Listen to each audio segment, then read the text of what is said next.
Hello, hello, hello, my friendliest of friendly friends. It is I, Veyr, here again today, and I hope it's working. It looks like it's working. I think it's working, so that is excellently good. So yeah, I guess we'll be happy that it's working this time. We don't have the weird sound issues or any other jank that we were having last time. So yeah, looks good to me. Alright, so today, as you might have noticed from the title, well, I've saved up every single Sacred Shard since that I've gotten since the beginning of the game. And it's a double summoning chances today, so we'll open these up. But before that, I guess we'll go and whack some dorks first. Or should we open them first, or should we finish off my faction wars? I'm just farming for runes, nothing's fancy here. So it's just going to go and punch things round and round for like however long it's punches. Anyway, so yeah. So I guess we'll spend a few moments punching these guys first, and then we'll open our Sacred Shards and see how it rolls. I don't think I'm a very lucky person. I only have 6. According to my spreadsheet, that is not a very high chance of getting a legendary, like maybe 50%? Let me see. Gotta pull up the spreadsheet first. Let's see. So 6 is 53%. Alright, so we got 53% of pulling a legendary after this. So yeah, we'll see. So we're going to let these dwarves run through first. I'm just giving them some time to do their thing while hopefully more than one people show up. But alright. So then when these guys are done with their run, it's going to take a while because they suck. I think only 2 of them have equipment or something. The rest just don't even have equipment. They suck. So they're going to take maybe another minute. So we're at about a minute in. Yeah, so round 2. So about another minute, and then we'll start cracking the sacreds, and then we can maybe have some fun. If we're lucky. I don't know. Do I believe? I don't know. We'll have to see about that. And then after that, we'll probably do the standard, you know, Veyr farming things. I finally made it to silver yesterday. It was totally an accident because I'm not at the silver mission yet, because I didn't think that I would make it to silver in arena because it's so difficult to get out of bronze that I was just honestly shocked. I had no clue that I would get silver. Fortunately, I did not drop out of silver, so hopefully I can stay in silver for the next few days until the magic keep opens and I can get to that mission so I can actually get the silver. Alright, here we go. Let's find out. Whew. Alright, and I had to get so much money just for this because before, well, now I have way more than enough, but before this, I was hovering around like 100,000 or 200,000 a day. And most of the time it was under 100,000, so I couldn't even open a Sacred Shard, so it was a very sad moment. So yeah. Anyway, let's see. Let's see how it rolls. Do we get lucky? Let's find out. First shard. Alright, it's an epic. It's Excruciator. What does she do? Let's see, we got attacks, more damage under a veil. More damage under a veil. Enemies killed without a skill can be revived. Attack out of veil depletes a turn meter and steals the turn meter. Oh, so she steals TM. Interesting. And then she gives herself a veil. Okay, okay. That's a starter. Got 5 more Sacred Shards. We'll have to see how this goes. So I have a 53% chance, and now this chance has decreased because I only have 5 more. I mean, I don't expect to get a legendary because I'm not really a lucky person, so... Oh! I said, and it came. Okay, we got one. Whew! First legendary. I've never had a legendary before. Let's see. What does he do? Tax 1, 80% chance of stealing buff, 80% chance of block buffs. Okay. Tax 1, 3, ignores shield and block damage, as well as 50% target defense. Oh, so he's like a single target nuker, I guess? That's a lot of damage. Attacks all, 50% chance of placing a stun for a turn. Decrease each turn meter by 50%. The stun is not placed. And if you book him, he has 75, but that's a lot of books. He doesn't have anything that reduces cooldown. This is a 4-turn cooldown, that's a 3-turn cooldown. Well, that's my first legendary. Congratulations to the Veyr. My first ever legendary. I'm playing this game for what? It's probably like day 40? I'll go check. Should we check first? Let's check. Let's check. Alright. That was very fortunate. Not one of the amazing ones, but I think he is reasonably useful, I suspect. That's not the one that tells me what day it is. This one. Day 37. Alright, day 37, legendary number 1. Woo! Alright. Okay, let's see then. Will we get another one? Will we? Probably not. We're not that lucky. I expect this should all be epics from now on. We got Soul Drinker. He's the Bomberman, right? Yeah, he's the bomber guy. Is he useful? I don't know. Is he any useful? Let's check this list. He is considered not amazing.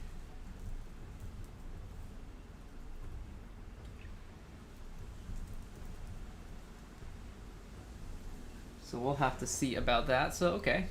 He is considered not amazing. Let's see what he does. I mean, I don't expect these reviews are terribly accurate. They rate him super highly and everything. Decreases bomb detonation by 1 turn. Attacks 3 at random. Decreases bomb detonation by return. Attacks all twice.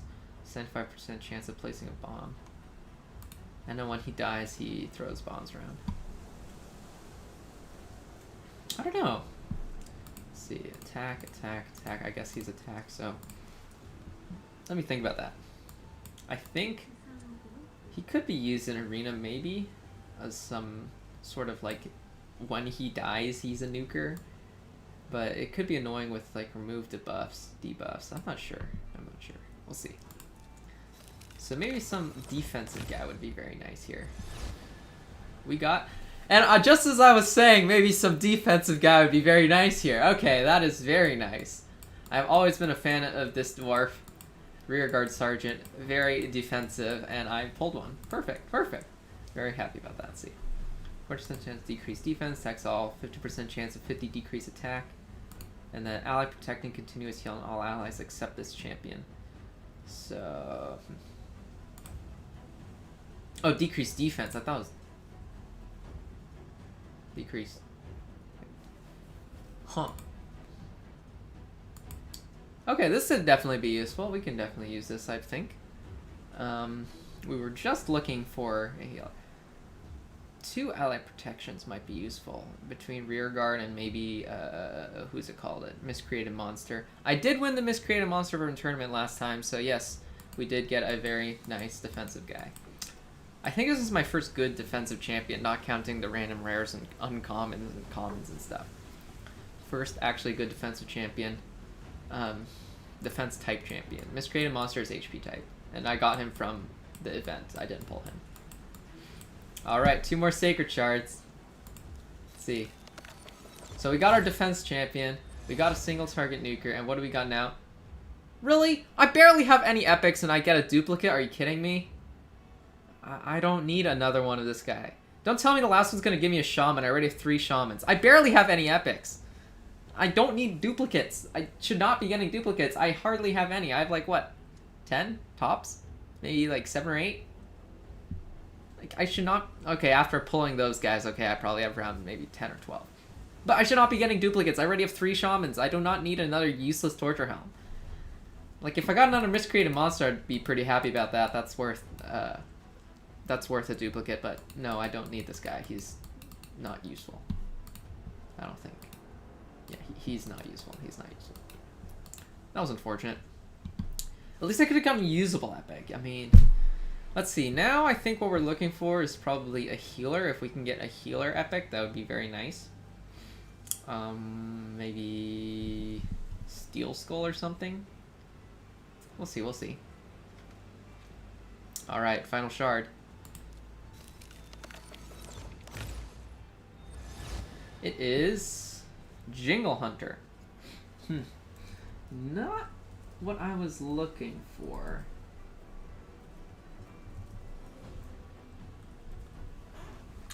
So, yeah. All right. That seems to be it for today. What does he do? Decrease speed, 90% chance to freeze if an attack kills an enemy. If the attack is critical. He doesn't seem too impressive. His aura is very nice. But I don't think he's super useful. He's not, I mean, he's probably not bad. But yeah. Anyway, who was the guy we got? We got, working on my spreadsheet here to make sure everything's going all good. Where is my spreadsheet? Epic. Who's the one we got? We got, rear guard. Yeah, rear guard. Okay. Cool, cool, cool. Alright. No, stop making me try to buy things. I don't need to buy things. Alright. That's it for the polls because I only had 6. So however it is however it is. I got my first legendary. We'll see how good he is. I'll ask the clan and see how good he is.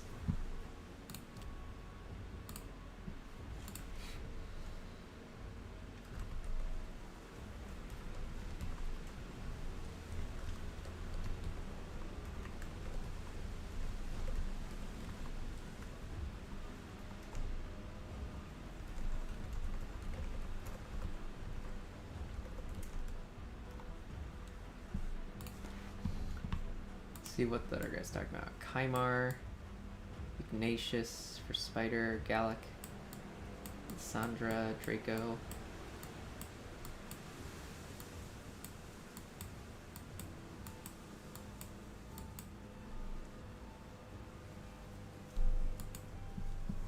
Alright. So that's it for the moment.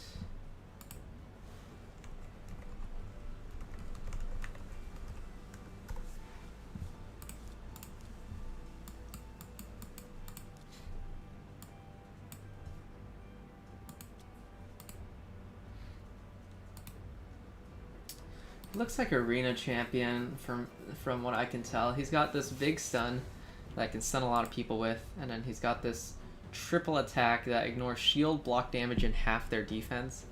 He totally looks like a like single target sniper type guy or arena champion. So he throws stuns and can like snipe down a single unit, it seems. And the buff stealing is kind of handy. This would definitely be nice for magic keep because I always have issues with that giant shield. Basically for that one I just have to beat the giant shield to death, although I haven't tried Allure on the magic keep yet because this might be useful to just TM the magic keep boss there. So yeah.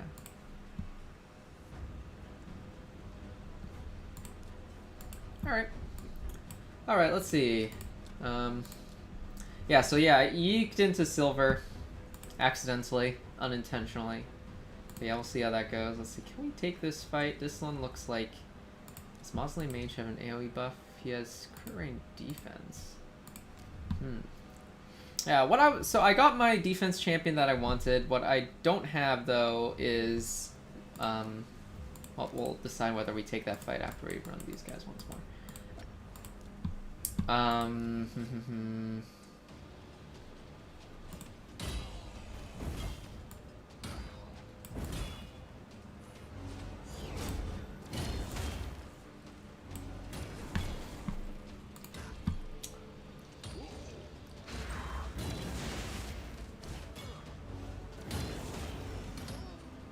Basilius. Well, let's see.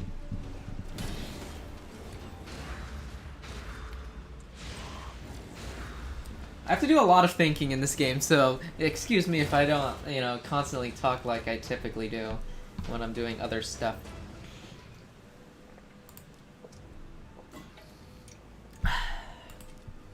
Alright. That's not what I'm looking at.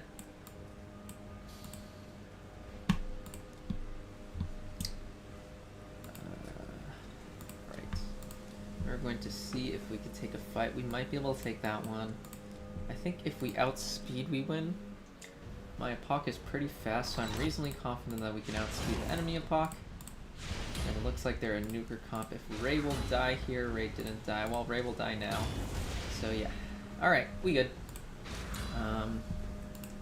Let's try to kill Mausoleum Mage, because he's annoying. Alright, there we go. And I'll set on auto to kill the Apok. Because Apok will probably keep killing. Or he'll die. That works too. Alright. We are happy about that. Apok rolled finally. This one, Hegemon and friends, I don't think that's a fight.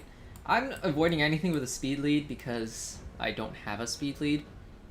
Because Haikatoon just isn't great. I don't like Haikatoon because basically the only purpose of Haikatoon is to speed, and then immediately in battle she basically dies.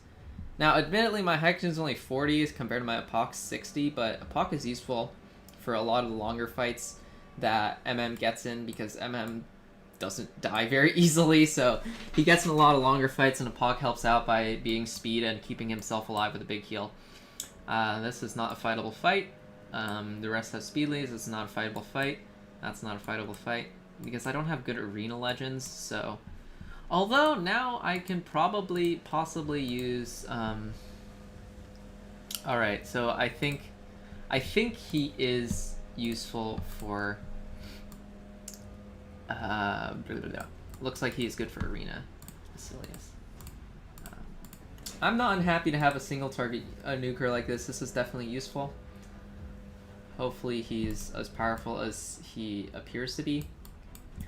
And then as for epics, we are very happy to have Rearguard Sergeant. Rearguard Sergeant is great. I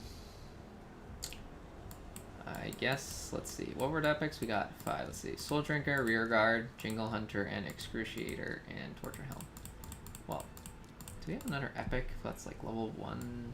No, we don't. Okay, so they can't make a fodder feeding squad. Oh wait, he can join the fodder feeding squad. He may be a 5-star, but he can stick on the fodder feeding squad. Alright, that could work too.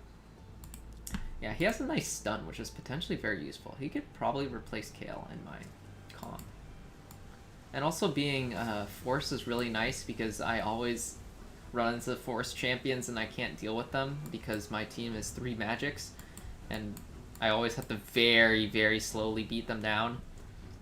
Oh, I gotta tell you about a fun story. I got in a fight where it was obviously it was an arena fight. It was a 4v4. And what wound up happening is 3 of my guys basically rolled and the only guy left was Miscreated Monster. And then I think the enemy had 3 units left at the time. I don't remember the other units because the other 2 eventually got beaten down by Miscreated Monster. And then it was stuck with Miscreated Monster versus the fire guy. I'll go search him out. I should remember his name, but I don't at the moment because I'm trying to tell a story and I forgot. What's he called? Yeah, it was Miscreated Monster versus Drexstar. And here's the problem. Drexstar is defense type, and on top of that, he is Force Affinity, so my Miscreated Monster was at a disadvantage, so I couldn't deal much damage to him.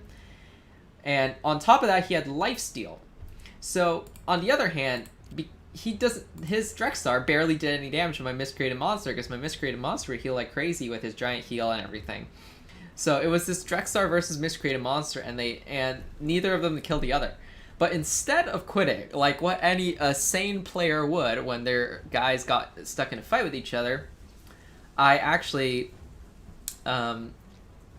waited it out because my thoughts were, well, even though he's Force Affinity, it's fine because he actually loses health if I keep stunning him. So I calculated out, made my estimates. I would need to take 7 stuns. I would have to stun him 7 times in a row to kill him. And the chances of that occurring would occur about 1 in 2,500. So it would take about 1 hour and 45 minutes on average to kill the guy. And I was like, I don't have anything better to do. I'm just reading my book.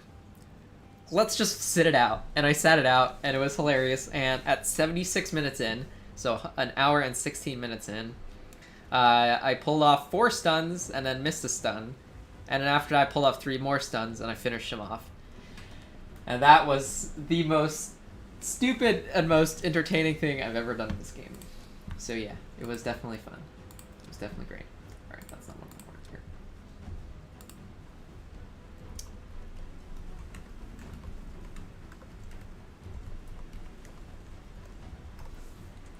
So yeah, alright. Alright, so now we got some new guys. We got our first legendary. He is not super useful. His only job is arena, but for quite some time I've been trying to get rid of Kale in arena, but I haven't been able to get rid of him because I didn't have a substitute nuker, and it looks like we found ourselves a substitute nuker. He's a high, looks like he's a single target sniper, so he'll snipe down single target units in one fat whack. And then he also has a AoE stun, which is very nice, especially when upgraded. This will actually pair really well with MM because MM also has stuns. So having a lot of stuns is great. Let's see. So we definitely want to have accuracy on him. We want crit rate, crit damage, attack. Here's the thing, because well, I guess if he stuns them down, we don't really care if he's a little squishy, because the main issue with these types of heroes is that they're very squishy. They'll die after the first round of nukes, and right, because I'm basically running a 2-2 nuker and more like sustained composition, where I have it's easier to show you. Why would I? All right, yeah. So this is my team. So it's a 2-2 nuker and sustained composition, and basically the thing is my apothecary has 224 speed, which is basically faster than anything without a speed boost and faster than some with low speed boosts. No, 227 speed. So he's very fast. So once he goes, he'll speed everyone up, and then War Maiden will hit the defense down, Kale will nuke, and a miscreated monster will follow up and hopefully get some stuns. Usually, miscreated monster mops up the kill after Kale and War Maiden do their little nukes and stuff. Kale is getting increasingly weaker because he was my first 6-star, and basically his equipment has not changed since I began the game because I just couldn't find replacement equipment for him. So his equipment's always been the same, and that's probably the reason why he is unable to solo Brutal 12-3. Fortunately, miscreated monster can do it. He's not the fastest farmer because he shields the food, and then the food attack and waste time instead of just dying in the first round. But besides that, he's reasonably good at the job. It's usually anywhere, depending on how many stuns and whether the food dies quickly, anywhere from 30 to 50 seconds for miscreated monster. It's not fast, but it's better than Kale, who dies like 40% of the time from bombs, maybe 60%. I don't think he can consistently clear it. Maybe he dies like 80%. He always dies from the bombs. End of story. Because he doesn't have enough health. He doesn't have the tankiness. Miscreated monster is obviously a big tank, and he can do the job. So yeah. All right. Let's click through our things. Let's see. Jingle Hunter's not so useful. He's probably going because I have Basilius, so Jingle Hunter will probably just live in the vault. I have Basilius, so once again, Excruciator is not useful either. I don't know if Soul Drinker is any useful. I don't think he's super great. But the best one out of the pulls is obviously Rearguard. Very, very good epic. And I've been wanting a second defender because this should be able, between Rearguard and MM, we should be able to clear Minnow 15, which means I can stop paying gems to buy masteries, which will save me many gems. Whoa, she has 75 resist base? Oh snap, that's a lot of resist. Yeah. And she'll also be fun to play with in arena because as a defender, and as a defender who also places ally protect and continuous heal, her and MM is going to be quite the tank composition. We might be able to build a full tanker composition. Maybe we'll have tankers and snipers? I don't know. We'll have to see. Like maybe Basilius to snipe off one enemy unit, and then Rearguard and friends. Rearguard, MM, and Apoc. It could be so hard to kill. It's going to be fun. It's going to be fun. That's my conclusion. It'll be a fun time. Alright, the other thing we're doing today is we are going to get one of these epics because this Blood Feather. Because right now I believe there is this Champion Chase tournament going on, and oh. Well then. Wow. Oh, it's because I just opened my Sacreds. Okay, and I was like, wait, how did I climb up so far? I should have been in like blah, blah, blah, blah, blah, blah, blah, down here. Alright, so the reason why is we're going to try to get that legendary book. That's 3,000 tournament points. If we can merge that epic, we can get another 250, so it'll be close to there, and after that, I guess I'll just be cracking a bunch of fodder shards to get there. Oh, there's energy too. That's always a good thing. So yeah, we're going to be trying to create that epic. So we already pulled these guys out of the vault, so they are sitting in the inventory. So we'll take them off to campaign, and we'll start running them.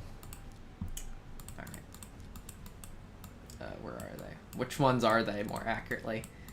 Let's see. Mousy dude's already leveled. It was this guy, and this guy, and this gal. Yep. Alright. So, yeah. So they already had 10 levels because last time during the other champion training event, I gave them some levels to get some points. So this is now coming in handy now. There, where I can also pick up some points. So I don't really expect nor anticipate to win that champion summoning event, especially that guy with 3,500. I'm not getting anywhere close. I mean, I'm not gonna buy Sacres or anything and try to beat him. If I opened 2 legends, I mean that's so unlikely because I only had 6 shards. If I opened 2 legends, maybe I could have gotten there, or maybe I could have competed. But in this case, no. Plus the event is ending tonight, so unless someone bursts at the last minute, I should get second. And so the first objective is get 3,000 points so I can get that legendary book. The second objective is to maybe keep second, and that is because I will get an epic book, and that is what I want. That equipment, I mean, the equipment is fine, but I honestly don't care about the equipment because the chance of the equipment just rolling garbage subs is way too high. Like, I do not need flat attack boots, it's trash. I don't need flat attack gauntlets, it's trash. Stuff like that, so there's no point. So I don't hold high hopes for the equipment, so I don't really care about the equipment reward. If I happen to get a decent equipment, I'll throw it on Armiger. Armiger's the only one of my guys that has Relentless gear, and I put it on him because he's funny. No, because if he attacks multiple times in a row. Because basically, what I do with what my theory about dealing with bosses are, or at least the tougher ones, high HP ones, is I just don't let them have a turn, because Allure is pretty good at doing the job, but she's only good at doing the job when there's only one unit with the boss. So, for example, Fire Knight Allure is obviously the best at, but Spider, because they're always those little spider dorks to absorb Allure's TM, I was thinking that'd be good to have an extra TM. Let's see, let's go pick up that prize. Wait, let me see if it's about to regen. Okay, it's not. So Armiger also being as additional TM would obviously help. Of course, Armiger also does another useful thing, which is he deals a lot more damage, so that should also help speed up my runs, because I believe my current spider run is 8 minutes. And if I had to say, just a guess, just a hunch, 8 minutes is pretty slow. So yeah, I think it's spider 11 or 12? It's not a super high spider. Right, we also need to do the faction wars before 5. So we have about 2 hours to finish up faction wars. So we'll probably do this after we use up this round of energy, and then we'll do our faction wars to get some runes. I usually farm the lowest level of faction wars because having runes is not better than not having runes. Basically, I have so few higher level runes that I can't get there. There's no point in using them, in my opinion, so I just would rather farm the low level faction wars. As for a few of the crypts, I am higher level in faction wars due to carries like Miscreated Monster. He is the ultimate carry. Miscreated Monster basically sold 5 levels above what I should have been able to fight. Basically, all the other guys in his faction die, and then he's there, and he solo fights the entire thing, the entire faction crypt, basically. And yeah, I mean, that's been certainly useful. I'm not going to complain about that. It lets me climb higher than I should be able to. Also today, I found out something really interesting. I misclicked, and I clicked on one of the faction, the affinity keeps that were locked, and apparently you can unlock it for 200 gems. I was like, what, really? I mean, it doesn't make sense because, I mean, it doesn't make sense to do it because all I have to do is wait like 2 days and it'll be unlocked naturally, but I was like, wait, really? Seriously?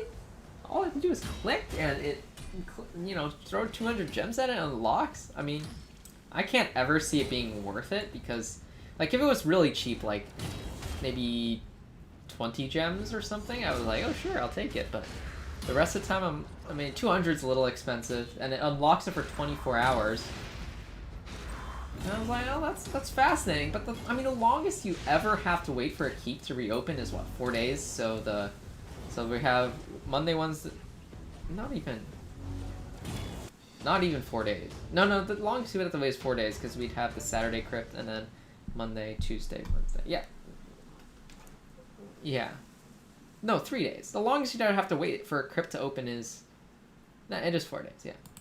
So the longest you'd ever have to wait is 4 days. I mean, 200 gems is equivalent like $5. Do you really want to spend $5 when you can just wait a few days? Like, I didn't see the point of that. And that's the longest. Most of the time it'll be like 1 or 2 days, 1 to 3 days, so... You know, Frank. Oh, well, I guess the exception is the Void Keep, because the Void Keep only opens on Sunday, so you might have to... So if you miss it, you have to wait a week for it. But...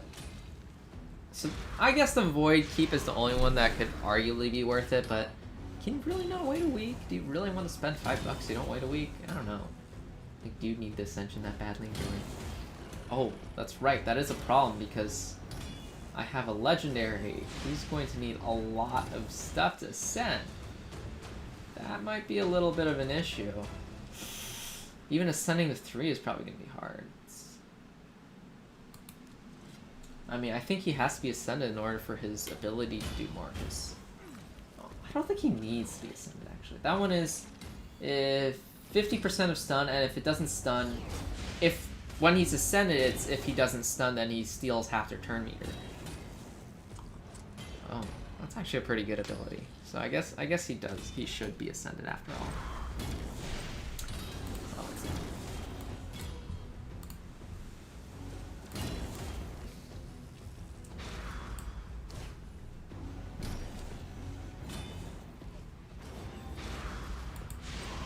Does he have a triple hit A1? Wait, does he have a triple hit A1? Let me see.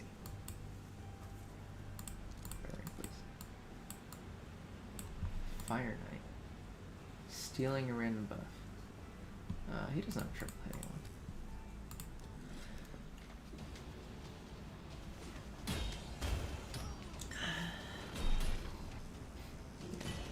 Yeah, so he's basically purely for arena. I don't think he's any use outside of that.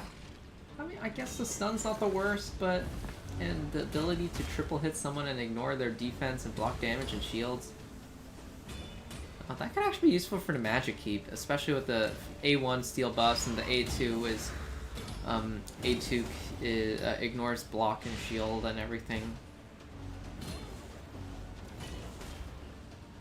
Especially since the Magic Keep is blue, and he's forced, so he's definitely good in the Magic Keep, I would guess. I mean, by no means is he a high-tier legendary, but he is my first legendary, and he does fill a role that I did need for arena, which is single target sniper. So I mean, his job is just to kill one thing that's annoying and get it out of the way, and that kind of thing. And he'll definitely replace Kale, I think, because he does have an AoE. I don't know how hard his AoE hits. Hopefully it hits harder than Kale. I mean, he is a legend after all, so hypothetically it'll hit harder than Kale does. We'll have to test that. We'll have to gear him and test him out and all that. And we also have other priorities like rearguard. I think rearguard is probably our next priority because, one, I could use rearguard for a more tanky comp. So if I replace War Maiden with rearguard sergeant and then replace Kale with Basilius, then the job would be Pox speeds, rearguard, and MM play the tank role, keep people alive, and also just tank. Do their tanky thing and just not die, make the fight take forever, etc. And then Basilius will try to snipe down annoying enemy high-value targets. If he dies, it's okay, I guess. Well, Pocket help top him up, and with 2 ally protects, the chances of him dying are actually not that high. Because we'll have both rearguard and MM, so that will be a lot of ally protect. So I believe what happens to ally protect is they just alternate taking damage, so if you have 2 ally protects, one ally will take it one time, the next ally take it the other time, not 100% of damage is absorbed. I feel like that's a little bit OP. Anyway, yeah, I'm very happy about rearguard too, because rearguard will definitely help in other areas. She's definitely going to be useful in Minotaur, because I haven't been able to pass the Force Minnow because I just couldn't kill him. And because like I said, you know, most of my guys are magic affinity, so trying to fight the Force Minnow is just nasty. I think I could actually probably take the higher end minnows without too much difficulty thanks to Miscreated, but I couldn't do anything about the Force Minnow. If we can get through the waves, maybe Armiger could help out, because if he just doesn't get to attack, then maybe. The logic is, if he doesn't attack, he can't kill my guys, therefore it's okay. I think Minnow can be TM'd, right? It's only Dragon that can't be TM'd. Yeah, Minnow should be TMable. I didn't try taking a lure into Minnow. I'll have to try that out. I'll have to try taking a lure into Minnow. Because if we have MM and rearguard, it's going to be really hard for them to kill a lure and...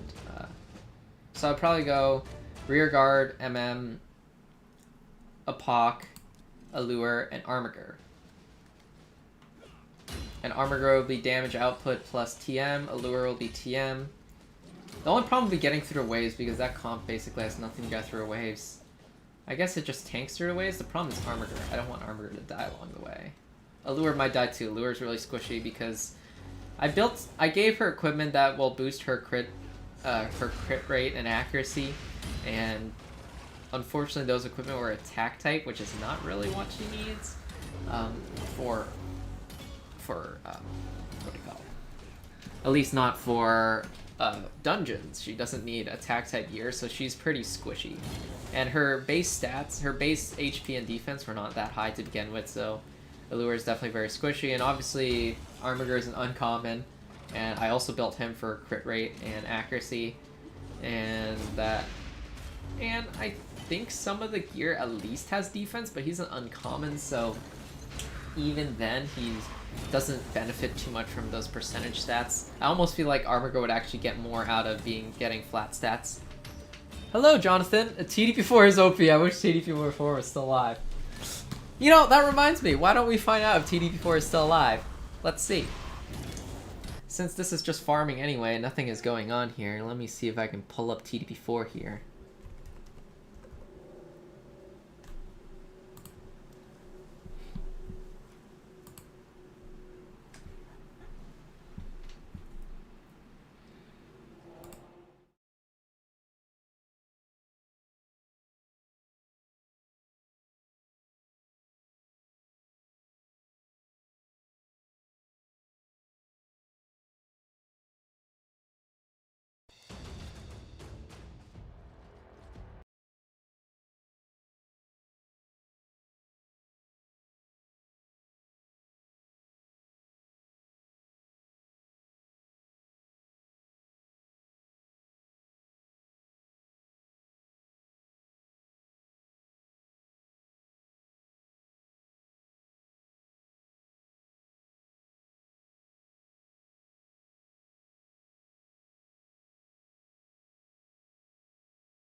That's definitely entertaining.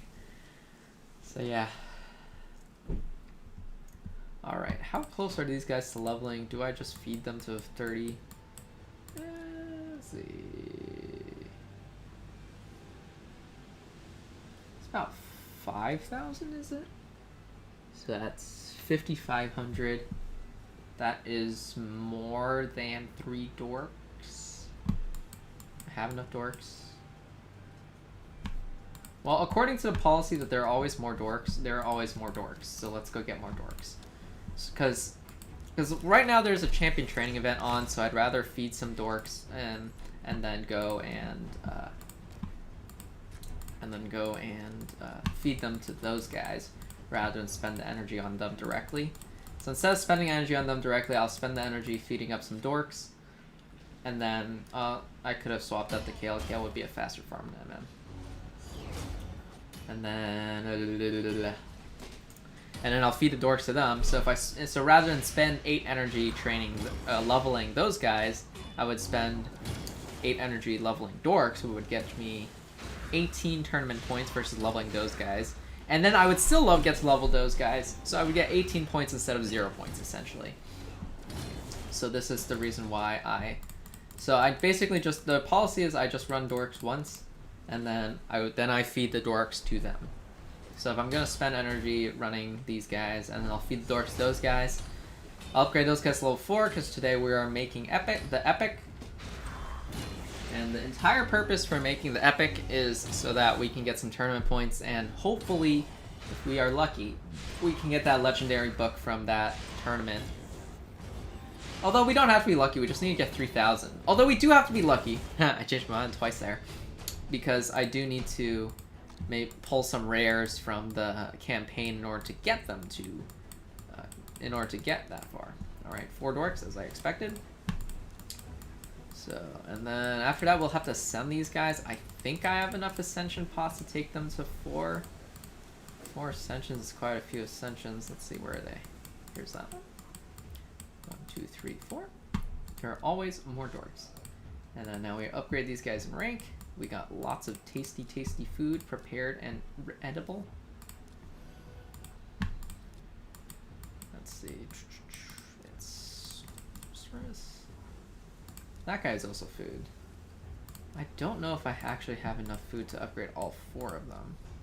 1, 2, 3. Oh, I do have enough foods. Because this guy is food. These guys just need to be run, and these guys are also food, and I have the chicken. So yeah, so I'll just run those guys to get a few extra tournament points before I feed them. Alright, so let's get our tournament points. Change that to brutal. You don't want to know how many times I forgot to change that back to brutal. So these 2 are food. I think Templar is also food because I have an extra one in the bin. Even if he is not food, I have a chicken. So I don't know why I randomly have a 3-star chicken, but hey, a 3-star chicken's a 3-star chicken. So yeah. Yeah, the reason why this guy's not a good farmer is because precisely this problem, which is he shields all the dorks. Like, look, he's throwing ally protects, and then when he uses his A2, he's throwing up massive chunks of shield. And in other words, the dorks don't die easily, and they are a waste of time. Because the dorks get to attack, and they waste time doing their attack thing.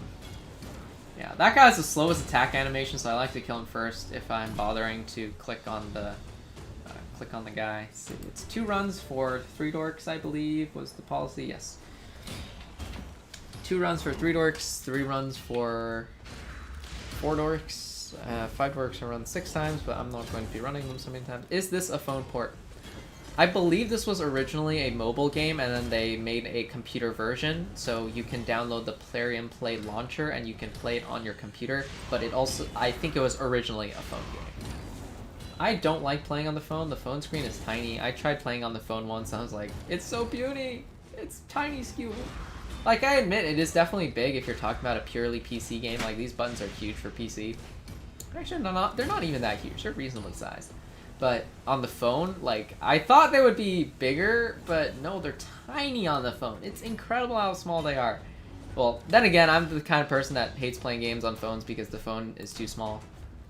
So, yeah. The only thing I like to do on the phone is read and call people. And browse the interwebs, I guess. The interwebs are passable. Alright, so I believe I have another Templar. Why am I looking here? I believe I clicked the wrong button there. I believe I have an extra Templar, so I don't mind using this guy as food. Extra Templar?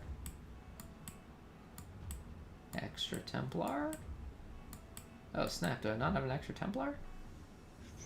Let's look carefully.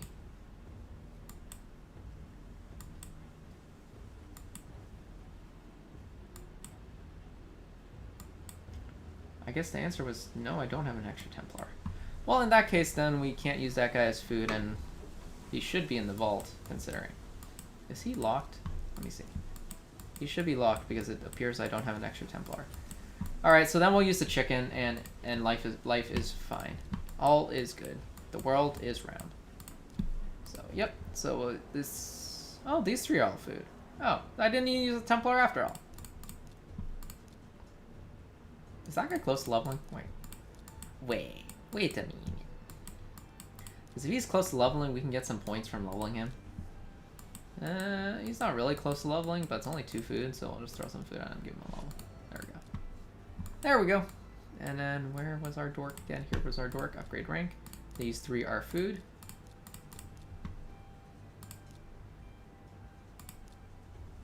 Oh, so we don't have enough food to level up that other guy, because that's the other guy that needs to go up. So we got... Oh, wait, no. We got these 3. Wait a minute. Did we rank the right guys? I'm gonna be so mad if I rank the wrong guys.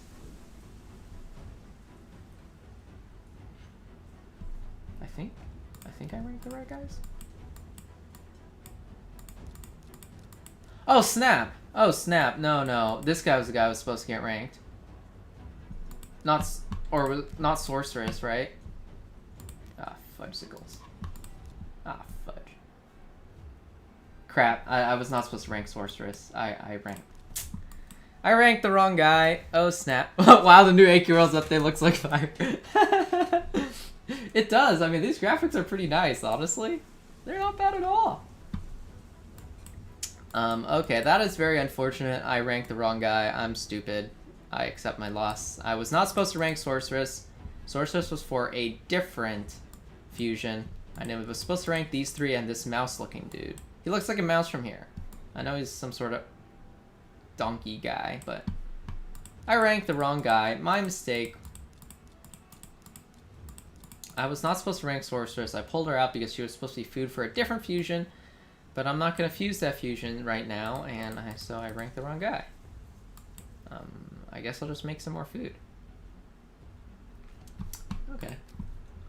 Well, fortunately, that's not a irrecoverable loss. It's just the use of some food. I mean, that one had to be ranked eventually anyway, just not right this very now. It's looking good here. All right. Well, I'll just have to rank a new set of food. It'll be okay. The game is not going to die. Life is okay. All right. Yeah. We'll just have to rank a different set of food for them to eat. And it is okay. Life will go on.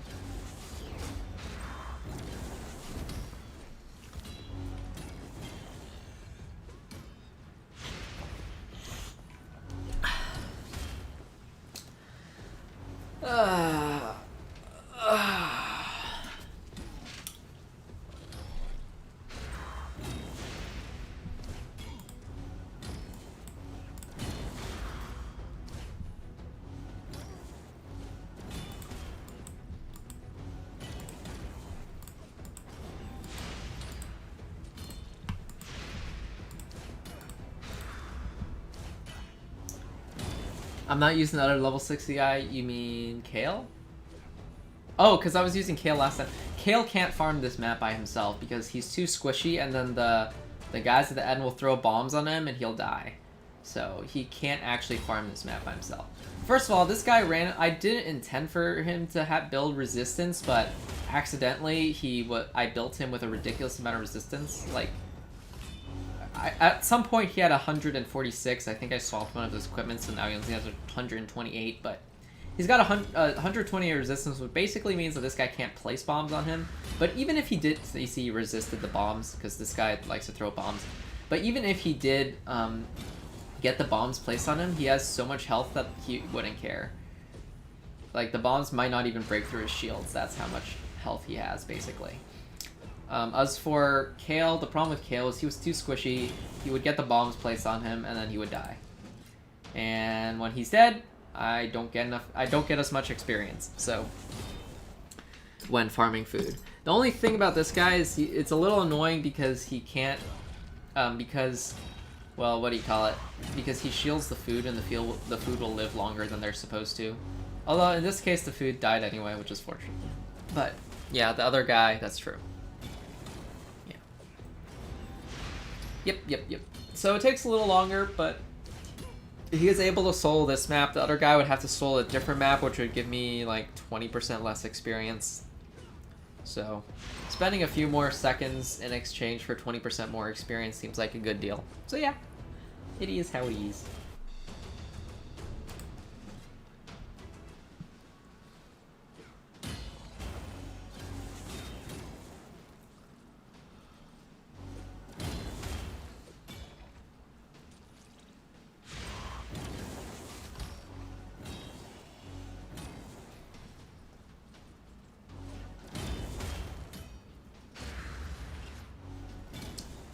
Oof. I have a little bit of a sore throat, so I'm gonna go get a throat drop.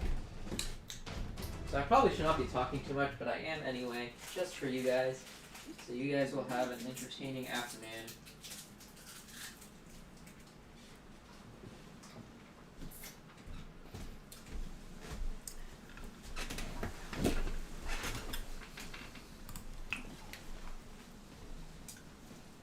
Man, how many times I've run those dwarves? I feel like I've run them more than 12 times, but okay. Maybe it's just that they're so slow that it feels like they've been running forever, even though they've only run a couple times.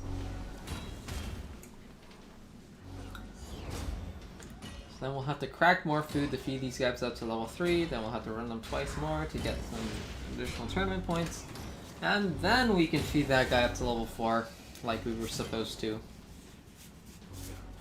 Unfortunately, I think they have to go to 4-star 40. If there is a green guy, so I think what I'll do is I'll train 3 of them, and then the last one I'll use potions on. Well, first I have to see how much experience that a 4 needs. 449,000 experience.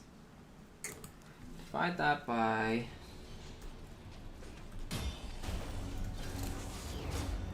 It's like 24 potions. Yeah, I'm okay with spending like 24 potions on that.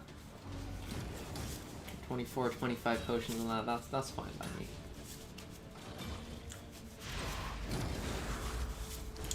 That way I don't have to run him in an additional run. That would be so annoying. So I don't want to bother with using an additional run for that. So the answer is I dones. I should target that guy. I wasn't paying attention. That guy's the world's slowest attack animation. I pointed with my finger. You guys can't see me pointing with my finger. The red demon looking dude, not this red demon, but the red demon in the last round. That guy. I forgot what he's called. That guy has the slowest attack animation in the world. He wastes so much time.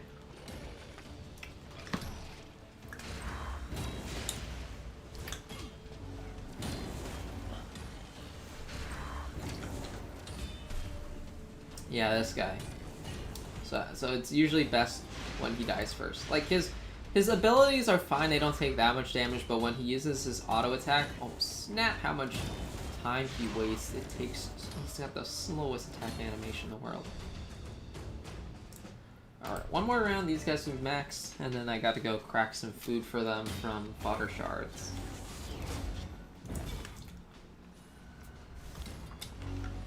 And then we'll see if we can make ourselves that. So today we're gonna make that epic. So there's 2 things that making that epic does for us. One, we have a slightly clearer inventory because now we don't have these 4 lunkheads, or the 4 lunkheads that were hogging up vault space we're doing. So 1, we don't have 4 lunkheads hogging a vault space, and 2, that guy is nice because he also, or not nice. He's nice because we get some points for champion summoning for it, I think. champion training. Not whatever you call the thing. Anyway, we'll crack the water. Let me stop talking. I can't speak. I need to get more fodder. Come on. Wow, I didn't get any 2 fodder. Are you kidding me? And now I don't have enough space to feed them. Okay. We'll see how it goes. Alright, we'll start with these guys. So I just need to get 2 more 2 fodder, and then we shall be happy. For now, for the time being. So eat these 2. Come on. 2 fodder. That's all I want. 2 fodder. How's the tournament? Well, the tournament that I was playing last time, I won. Yay, happiness. That's why I've miscreated Monster for farming now. Or, well, his job is not farming, but he just happens to be good at it, so he's doing it. And now I'm playing a new tournament, so we have different things. Let's see, this guy is fast, I believe. At least he's emerged, he's annoying. These guys have the slowest attack animation in the world, so yeah. Alright. Well, it's not that slow, but he Anyway, now they are level 3s. Level 3s are run twice, according to my tournament policy card that I did a whole ton of maths to create. I won't show you guys a spreadsheet because I'm too lazy to pull it up, but I could if you really, really wanted to.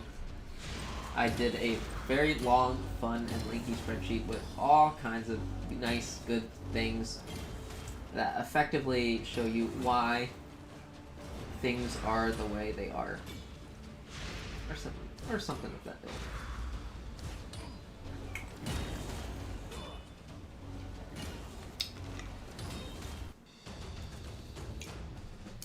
Alright, we'll run these guys twice. Yeah, so we're basically, right now we're playing 2 tournaments at the same time. It just so happens that their goals right now coincide, so I fortunately can level Dorks, which is for champion training, and also create an epic, because I'm going to be making a merge epic, or a fusion epic, from the fusions, which will give me some stuff for champion, which will give me some points for champion getting, or whatever it's called. Champion summoning, or whatever, however you call it, you know? However, whichever way you happen to call it, it is how it is called. Oh yeah. Alright.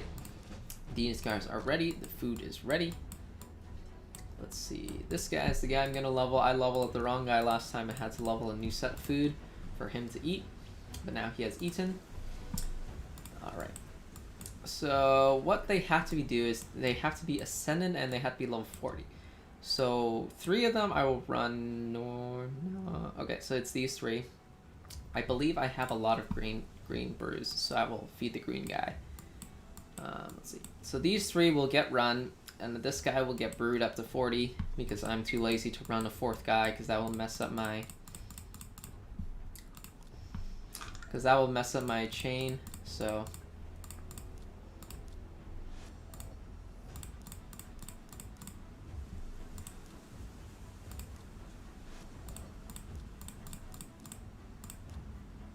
Okay, I don't want to give him that last brew. So that is how it is. And then he will eat some dorks to get to the last bit. After all, according to there is always more dorks policy, there are always more dorks, so we don't mind feeding away some dorks. Alright, he is now level 40. Now we have to send him. That is a slight issue. It opens in about an hour, so we are okay. We are okay. This will open in about an hour. We're good. Alright, so for the other dorks, let's see. We're going to make sure we don't level that guy again. That's not the one with them. So we want these 3. And I guess we'll take them for a run first to mark them. So I make sure I'm not leveling the wrong dork. 1, 2, and 3. Yep, it's indeed these 3. We'll take them for a run first to mark them so I know that they are the right dork that we are feeding. And then we shall use that to... This guy has such a slow attack animation. I did not notice earlier, but he is ridiculously slow. That is such a slow attack animation. Wow, that's really slow.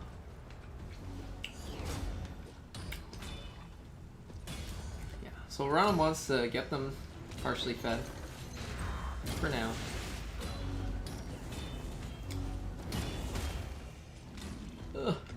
He just walks over so slowly, and he does this slow claw swipe that wastes like 20 seconds. Yeah. Alright, now he's dead. He should have died earlier so he would stop wasting time. Kill. No, not that guy. Kill this guy. No, don't let him do his slow sword animation. Now we're over 50 seconds.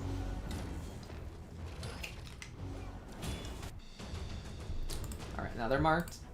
Life is good. And now we have to send these 3 dorks. So, I believe we have enough potions to ascend these guys, because they have to be maximally ascended to be fed.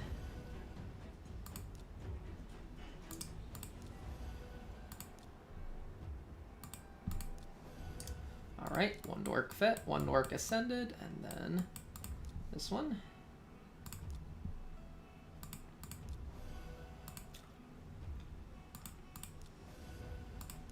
I don't like this idea of wasting ascension potions on these dorks.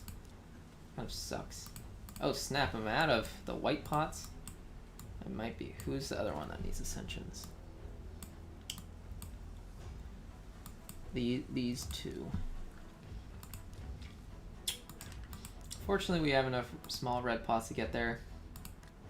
Unfortunately, we don't have enough white pots to get there. Oh, we might need to farm more. That's not good.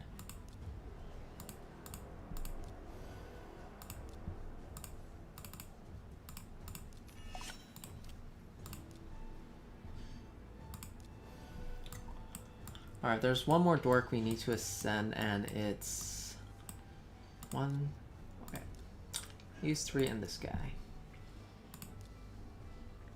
So we need green pots and we'll need white pots. Yeah. We have enough medium green pots, so we need more small green pots, and then we need more white pots generally. Fortunately, the green pot thing will open soon, so we will finish ascending him later. Right this very now, we are going to level up these 3. I guess we'll pick up an arena fight since the refresh is up. Were there any? Yeah, there are no more fights. That's why we didn't take any. This has potential. That's Painkeeper, not the other one. So that's a potential fight. This one's probably got too many legends. Yeah, that's a bit much. Yeah. So this one. Oh man, 133. Unfortunately, I do not think we can win this fight, so I will decline to take the fight because the number 1 rule is do not take bad fights. And now we're going to finish up Faction Wars real fast. So, and by real fast I mean real slow because these guys are slow. Oh wait, we got a new guy. Wait a minute. Force ally HP. Well, wonderful. None of them are force. Well, this, I don't know if that will help go any faster because she has no levels, but okay. It's a start. It's a start. At least she has an AoE. She has no levels, no equipment, so we'll see how and whether that actually makes it any faster or not. These guys take like 2 minutes to go through this. It is so slow. Oh, of course she gives ally protection. Oh, she's gonna die. She doesn't have enough health to do ally protection because she has no equipment.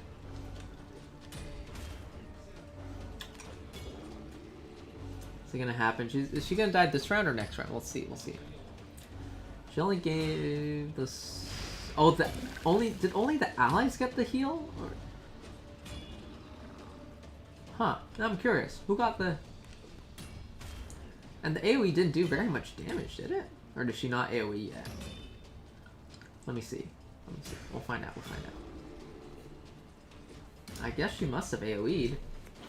Oh, decreased defense. Ooh, that's a nice A1. That'll definitely be useful for Arena. Is she strong enough to replace Mother Superior in Clan Boss? I don't know. Maybe. Extra tanker is certainly nice. Decreased defense obviously doesn't hurt. The problem is the lack of heals. As an extra ally protect, obviously that's great, but I don't think she self-heals?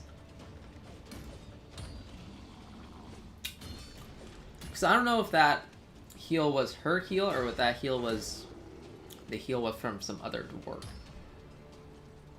Well, she deals quite a bit of damage. Considering she's level 1 with no equipment, 2,000 on a crit is not bad.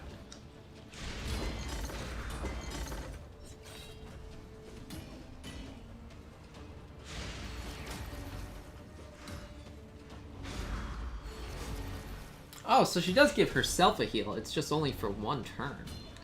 That's so dinky. Oh, the allies got 2 heals, but she only gets 1. Or is that Runic Quarters heal? I don't know.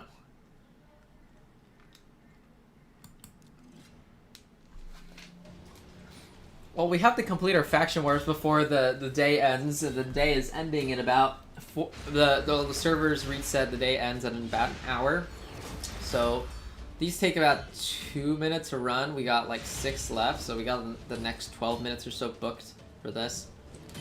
I need to get more water, and this is going to take some time, so I'm going to get some water and go to the bathroom in the meantime, so I'll be right back.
You know, it just occurred to me while I was off getting some water and stuff, but can I play 2 games at the same time? Let's see if I can set that up in OBS. So I'll be messing with OBS for the moment. We'll see how that runs. So let's see. Yes, Magic, please launch. Now I can play Magic and Raid at the same time. That would be wonderful. Oh, never mind. Magic has to update. We'll have to wait for it to do its update thing, and then we'll see how that goes.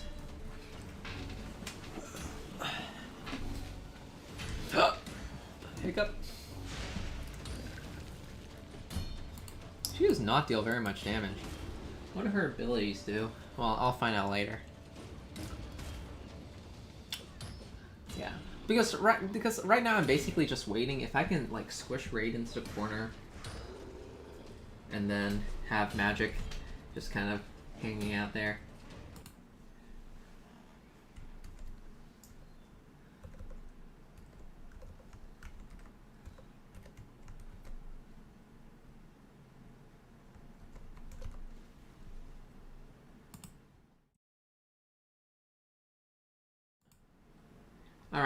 I believe we can make that happen, but we'll have to wait for Magic to do its update thing and actually start before we can actually make it happen. And that shall be how it shall be. So yeah. So we'll let Magic do its updating thing, and then let's see.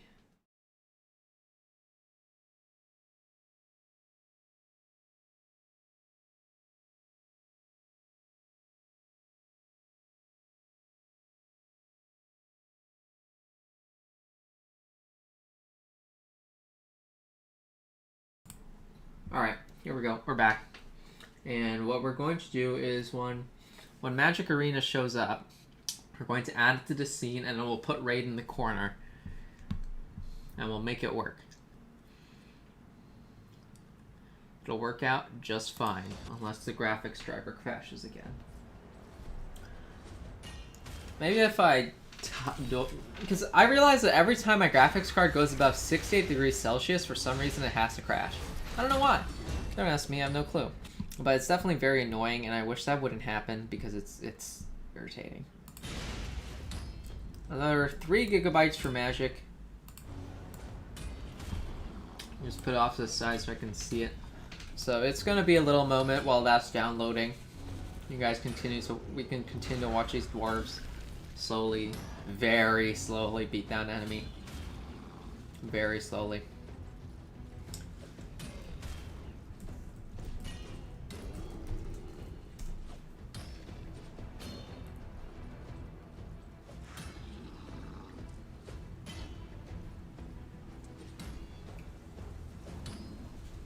Rearguard goes down to defense and support trees.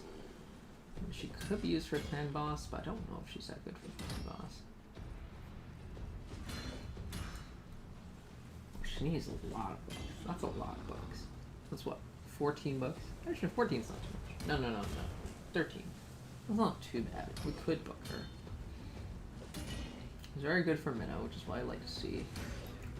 She's good for Dragon Ice Golem. That's obviously great. Clan boss. Oh, she's good for clan boss too, really? Interesting. So decrease defense, 50% chance to decrease attack. And heals the champion by 10%. Oh, she does have a stealth heal. Okay. That helps. And that one book will go to 75% chance. And then we have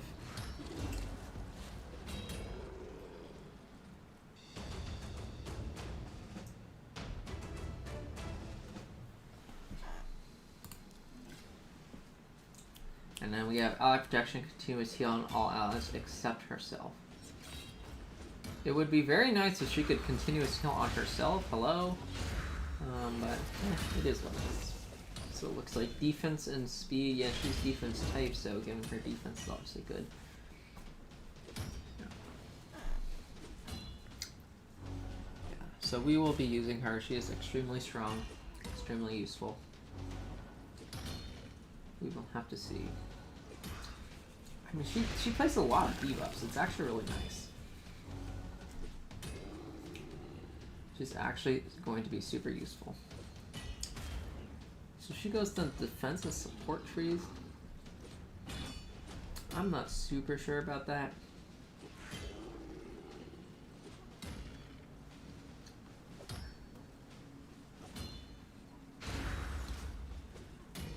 I mean, she's not offense type, but the defense tree is just kind of weak.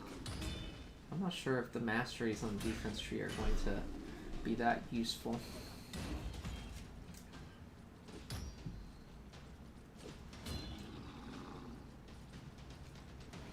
Maybe. I mean, she does put up a heal. The problem is healing herself. Oh! If she does put up a heal, then she definitely can replace Mother Superior in Clan Boss, which means we do need to put her down the offense tree for now because her job will be to Clan Boss. Okay, then she can definitely replace Mother Superior. So then we have 2 ally protects. She can heal all the other guys, and as for herself, Apok can heal her because Apok has a big heal. He can heal her as well. She has a hard time healing herself, but she can heal. But Apok can heal her, and she has a pretty high chance of throwing it down decreased attack on her A2. So she can definitely replace Mother Superior. Oh, this is awesome. This is beautiful. This is excellent. It is perfect. Perfection. Yeah. Okay, that is obviously wonderful. We do like to see that. We have about 50 minutes before the thing goes off. That is what we like to see. That is perfect. We do like that. That is very nice. Certainly is very nice.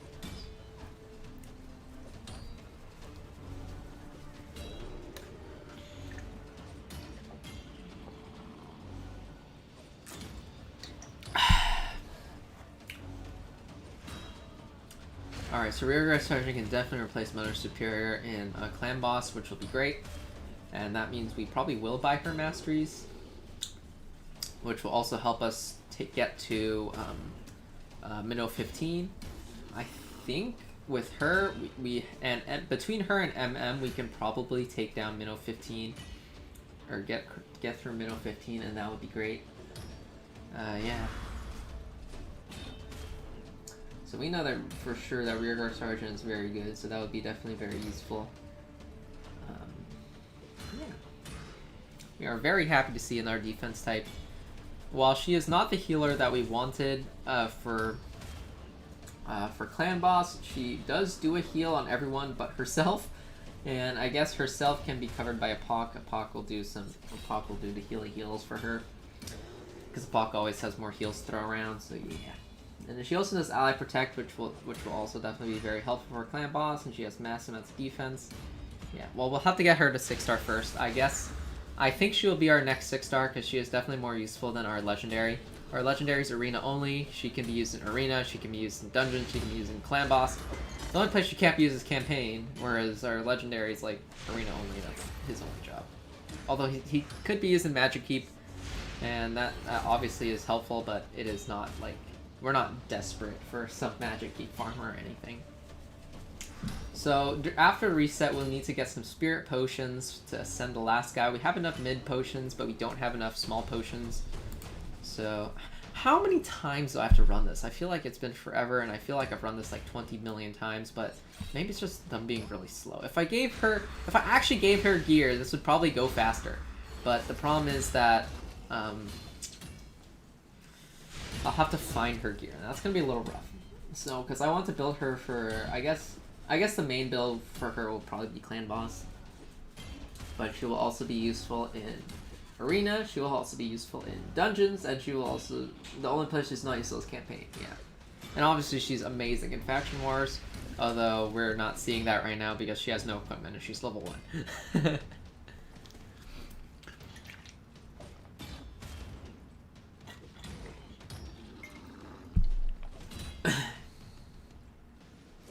She's extremely powerful, so we'll have a very, very strong defensive team in Arena with her, which is once again why I'd like to get rid of Kale, because she'll probably replace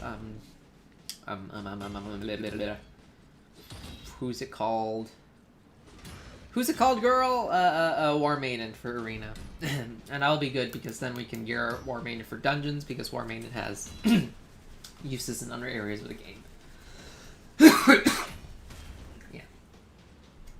Because then we can gear War Maiden properly for Dungeons, because War Maiden's geared for Arena, so she's super squishy and can't really get to the boss in Dungeons. Although with her and MM, maybe they can carry War Maiden even if War Maiden is squishy. I mean, War Maiden still has her place, but yeah. So we got because right now in our arena comp's like this half-half offensive defensive, because we don't have a better defensive unit and we don't really have a better offensive unit, so we've been stuck in this half-half. And now we clearly have a better defensive unit, so we could probably go 3-1. I think that's a pretty useful combination, because then we have, so the point is we'll have a single target sniper who will be Basilius. All right, let's see, how far we got high elves. We got pretty far at high elves. Basilius, is Elhain equipped? Elhain is not equipped, so Basilius will probably be more useful than her. Eris has got to be not equipped, right? Oh, Eris has equipment? Okay, then we won't. What about Avenger? No. Okay. so we'll have to swap out a vendor. We'll put in Jingle Hunter. Okay. Nobody has an aura. That's actually useful. That's great. Except her. She's not that useful.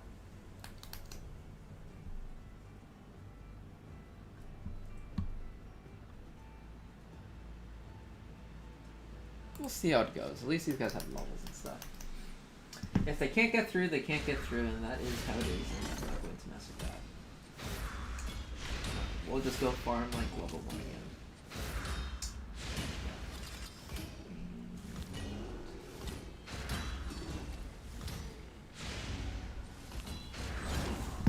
Yes, yes, please do, Magic Arena, just work.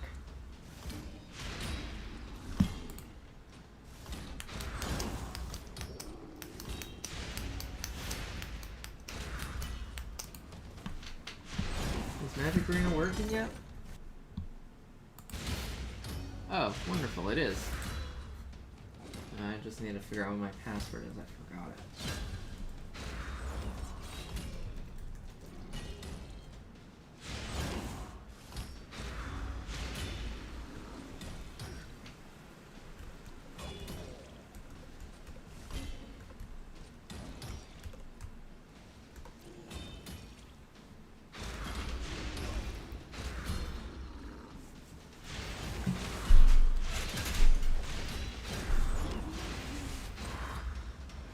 Magic Arena is now working, so we shall now get another thing going here.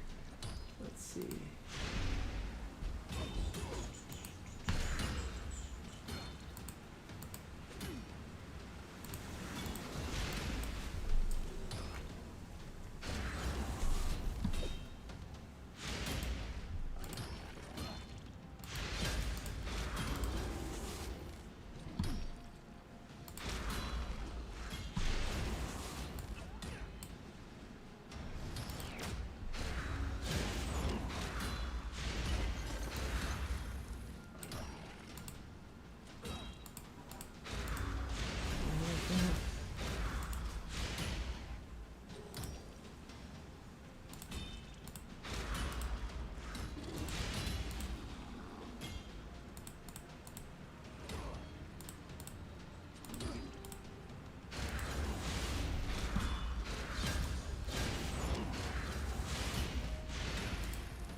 I'm not sure why Magic Arena is not showing up, but we'll have to see about that.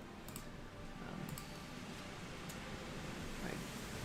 Why do we run that again? Okay, I wasn't paying attention. Okay. I'm not sure why it's not showing up.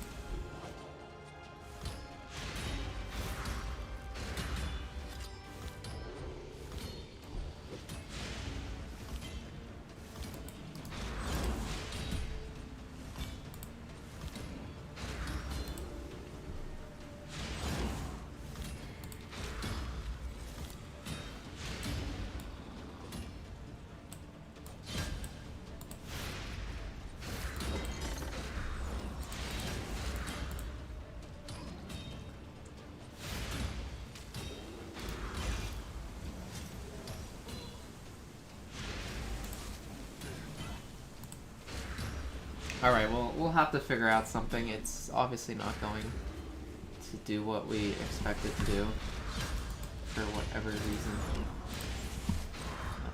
That kind of makes me unhappy. And I don't know.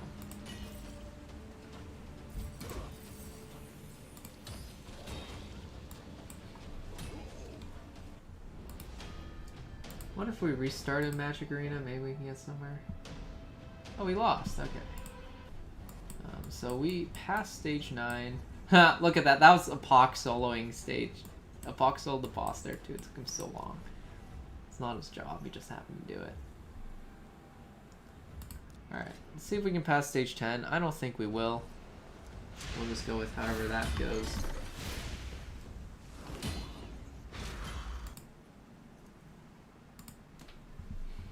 Let's restart MTG Arena and let's see.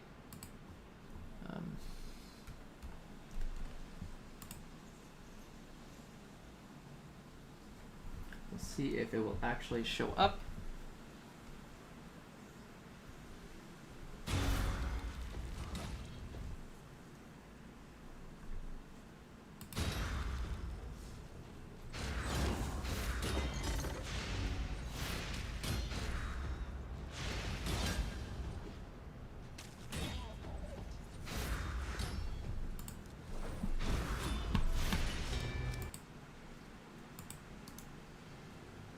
Oh, now it showed up.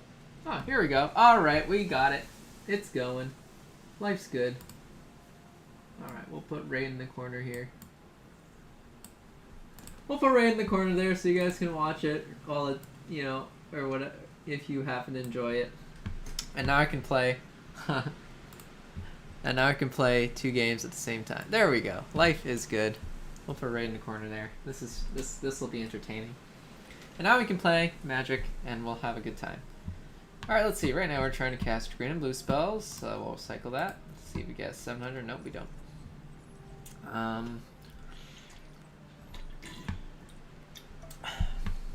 Alright, 2021 is out, so we will probably draft that for fun, because we can. Let's play... Let's see if we can win some games first. We'll probably figure out a better location for this overlay here.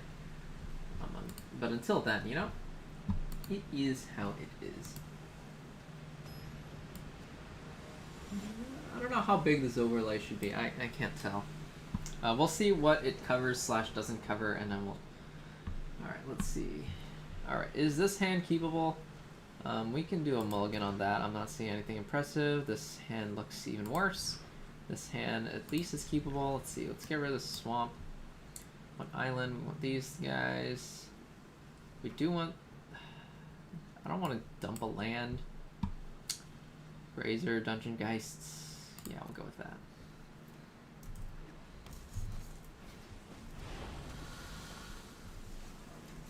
Alright, so we did get a land. Let's go. Razor, and then we'll drop Breeding Pool onto the board. Enters tapped.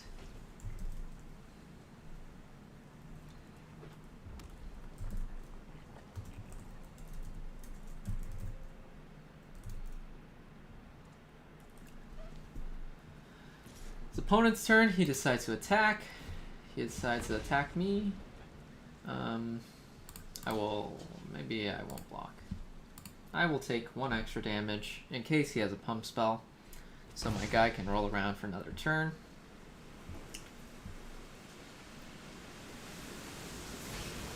Well, he killed it anyway. It is what it is. That's fine. I'm okay. He's ready to drop. Alright, Zagoth Triumph. We'll play that tapped.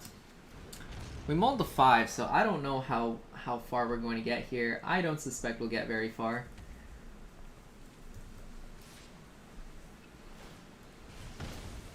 Alright, he attacked me. I mean, I'll just pass it in because I can't do anything anyway. Alright, we drew yet another land. This is starting to get bad. We'll play land. We'll Dungeon Geist. He hasn't played any other creatures, so hopefully we can start turning this around.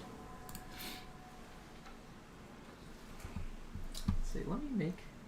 Where should I put this? Maybe I can put it here, like right here. Or maybe I could put it over here. Yeah, I don't think there's anything important here in this corner. Let's make it a little bigger. Let me see how this looks. Let me open it on another computer so I can see how it looks in the screen, and then we'll see. Let's see.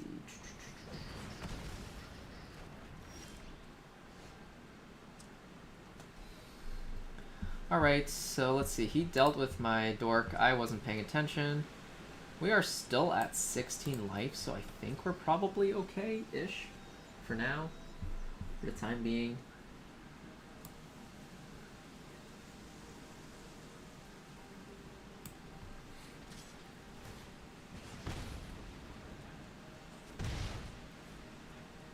Alright, we'll let Raid hang out over there.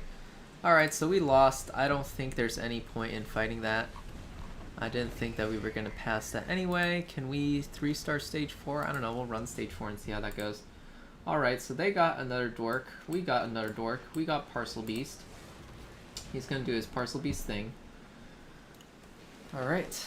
The opponent's playing really slowly for an aggro deck. I haven't taken much damage yet. This is like turn 5.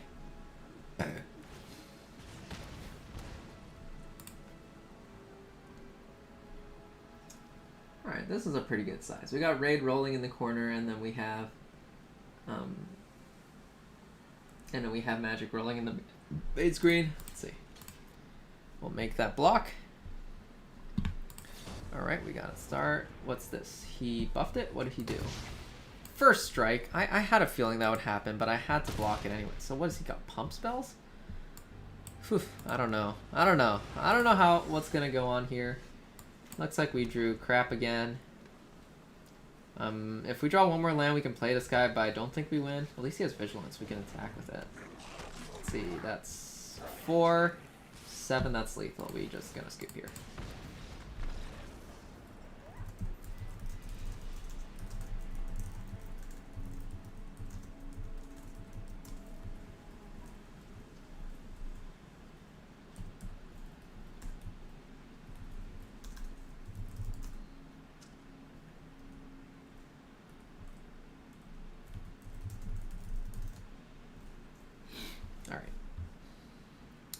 So we won stage 5, but we did not get a 3-star. We might be able to take a 3-star.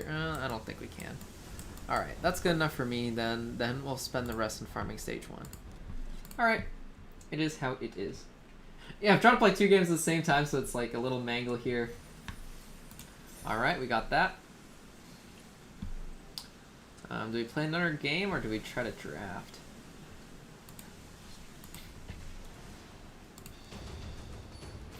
I don't know. We'll have to see. Let's play another game first, and then we can decide, and then maybe we can draft later.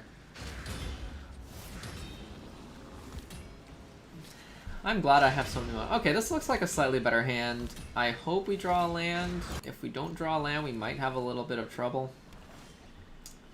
So we'll go Forest into Grazer. We will drop a Breeding Pool. Enters tapped. Oh, it's covering my hand. Let me shrink Raid a little bit. Okay. Maybe we'll raise Raid a little bit, like maybe here. Okay. All right, we did draw land. This is excellent, and we can't play that, but we can play this. We'll mutate that onto him. We'll get beating. Does he have removal? It'd be great if he had a removal in response, then I would still get my 4/4. He knows. It has to resolve first. Alright, he gets his 2 for 1. I didn't have any other plays, so I made that play anyway. Let's see, he's got the new Maze Montomb. Let's see, we got land 4. Okay, we can now cast something. This is trash. Yeah, we drew this useless Leyline Prowler, unfortunately.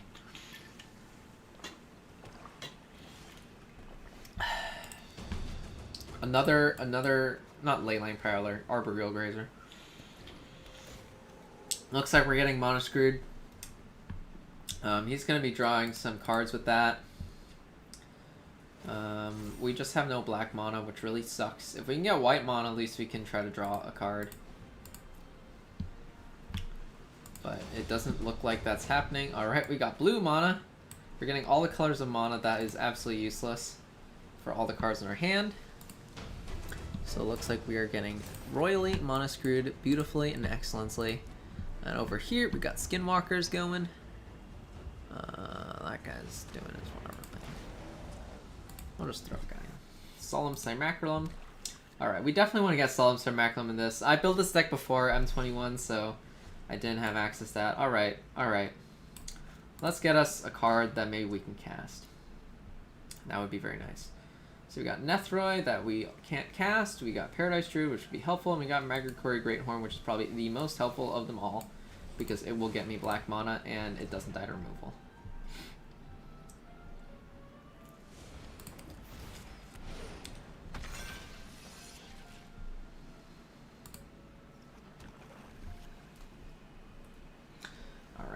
Do we want to attack? We'll send this guy sideways. If he's gonna sack his Cymraculum to it, I'm fine with that play. I'm absolutely fine with that play. He gets to draw his card. I'm fine with him drawing his card. What kind of deck is this? This is supposed to be like Mono Black Devotion, but what is he trying to do? I don't get it. I'm not seeing what his game plan is here. Let me move Raid down a little bit. It's not covering that cat thing. So he's going to take my Death Sprout or something? Okay, I guess right. He took my Death Sprout, but do I care? Not really. He's got nothing for me to kill with it. Alright, next turn at least I can use Consecrate, Consume to draw a card. Oh, I have Consume too, so I can actually kill his stuff. Well, we'll start combat first. Go Greathorn.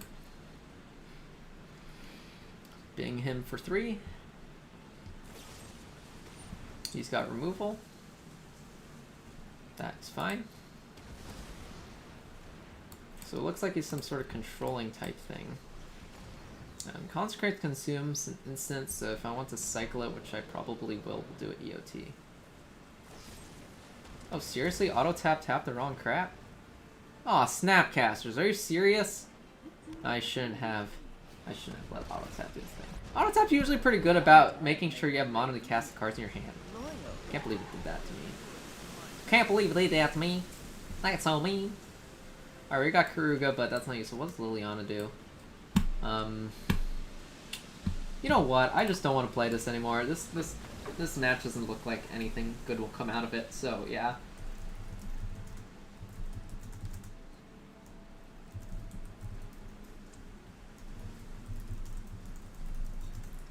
Alright, I gotta register that in my spreadsheet. I collect my data to see what happens. I mean, honestly, this deck has only gotten worse because M21 has made everyone else better, but I mean, there's a lot of great cards in M21 that I would really like to have in this deck as well, but unfortunately, I don't have those cards yet. Can I rename the stream? Can we rename it? It doesn't look like we can rename it. Whatever. So, let's see.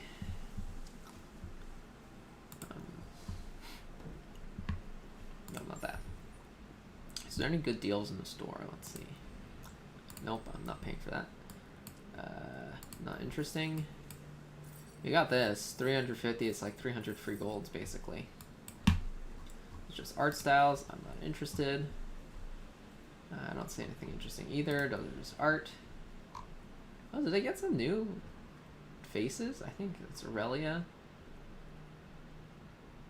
I want to get some of these, but I just don't want to pay for them, you know? Some of these avatars are pretty cool.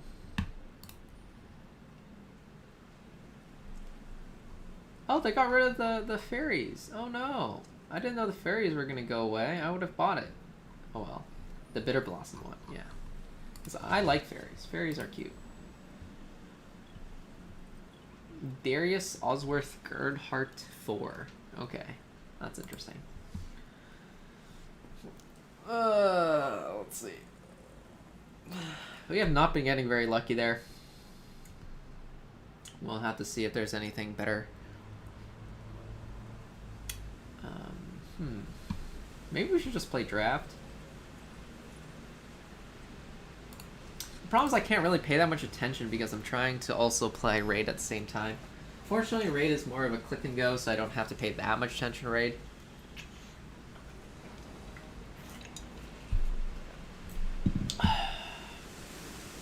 Alright, this will do. We got a Paradise Druid on turn 2, which will fix our mana and make our life good.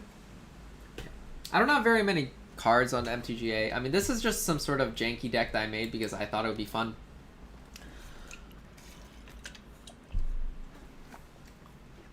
I didn't really anticipate, nor did I intend for the deck to actually be any good. So next turn we can mutate Greathorn onto Paradise Druid, which will be obviously great. Let's see, what is this? Whenever he draws cards, he gets cats. Okay. Can we bounce that? We can bounce that. But do we want to bounce that? I don't think we care enough to bounce that. Let's mutate. To Paradise Druid. Alright. get land. Let's see, we need black right now. Get black. I guess we'll attack.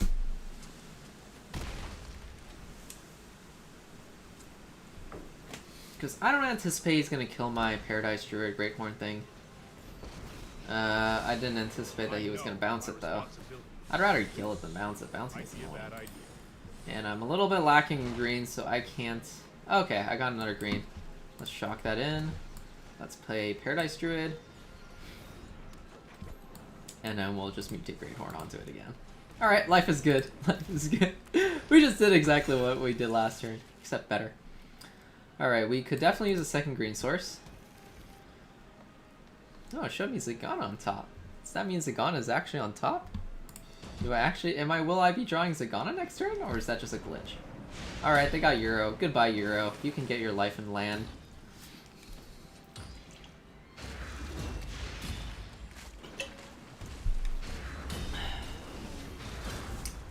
Fortunately, this will hold back the cats.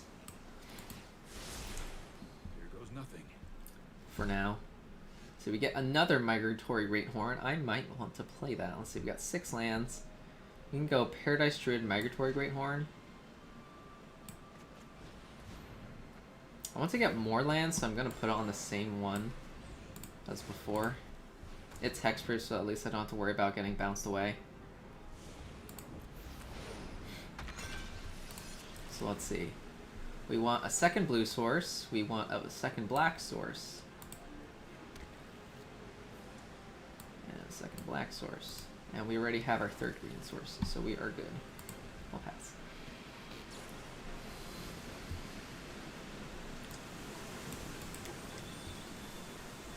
Can't draw 2 cards, can he? Does he have an opt? Does he have an opt?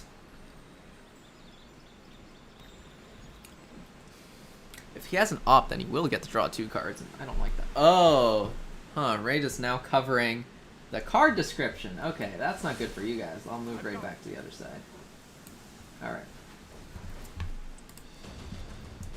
Yep, I didn't realize that Raid was covering a card description over there. I just have to shrink Raid and put it over my deck. Alright, let's see. We have Solemn Summaculum. Getting some values. Because for me, Raid's just on another monitor. For you guys, Raid is actually covering a portion of the screen. Alright, we hit a land drop. A lander. You know what would be really funny? If I cast a super big Hydroid Crassus, and let's see how many. 1, 2, 3, 4, 5, 6, 7, 8, 9. So you can cast Crassus for 7, we'll cast Crassus for 8. Because we want to leave that guy tapped so he won't...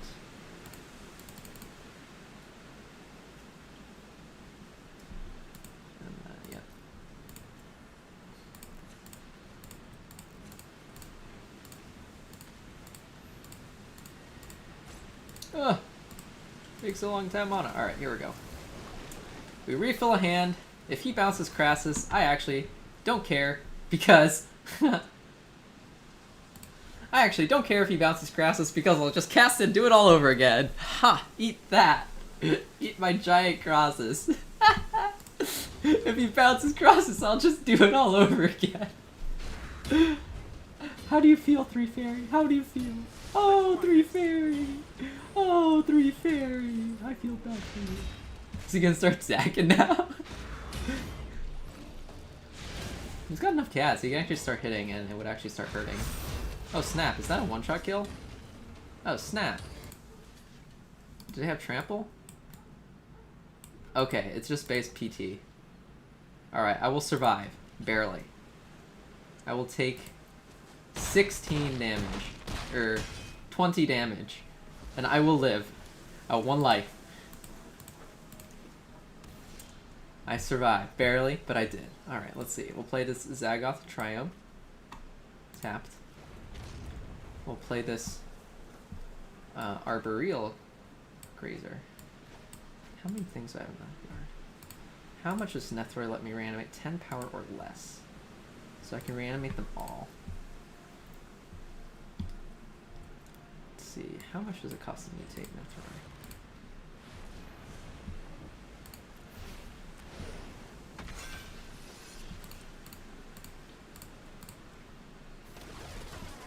Alright, Alright, so we reanimate them all. We got 2 mana left. So let's play this Arboreal Grazer. I'll put this onto the battlefield. And then we'll pass. Alright, can you break through that? Wait, does he actually have more creatures? 5, 6, 1, 2, 3, 4, 5.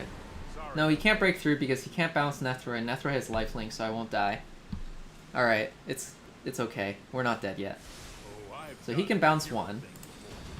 But I don't think he can break through, because I will gain many life.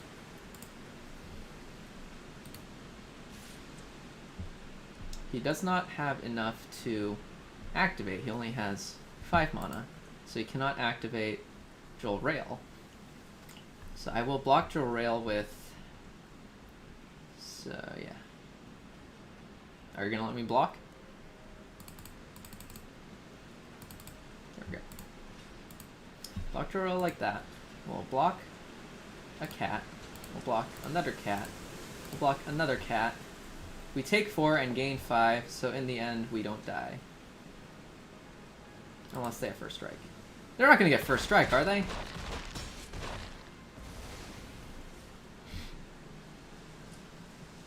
Maybe that wasn't such a great attack.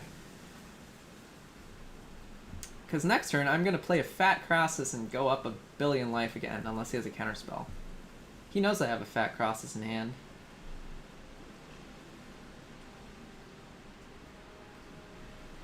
Didn't know Nethra had lifelink, did you? Okay, he's got Euro. Euro's nice. Cute. Cute. It's really windy outside today. Alright, so we pick up Parcel Beast. How much mana we have? 3, 5, 4, 5, 6, 7, 8, 9, 10, 11 mana. So what we want to do here is we want to send Euro back to where it came from. So we need to reserve, so 11 mana. So then we want the Dungeon Geists. We'll Dungeon Geists down Solemn Cimacrolum. Ooh, it is very windy outside. We will send Euro back to her. Actually, we could have tapped down Euro. Oh well. Whatever. Don't care. Let's see. I guess we don't need to play Crosses this turn because they can't break through anyway. So we got 4, 5, 6, 7. So we could play a 3-drop. So let's play a 3-drop. Play Leyline Prowler. And then we'll pass. Because what we want to do is we want to mutate out pouncing Shore Shark and get rid of something. Preferably when he's not expecting it.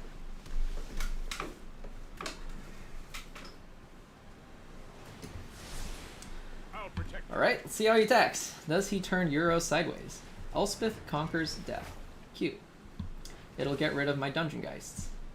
That's not that significant. What's the other stuff you do? He can reanimate something. I have a Paradise Druid. You can have my Paradise Druid. Don't really care about that.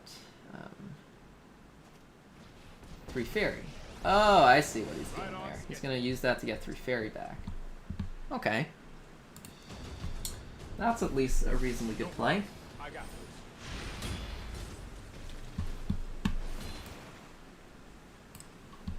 He attacks with Euro.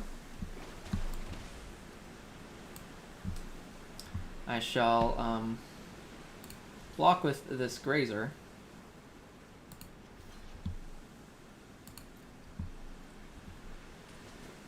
Wait, I'm supposed to cast a spell. Where's my priority? What? Why did it pass priority? I'm supposed to have priority. What the zombie? The priest is this?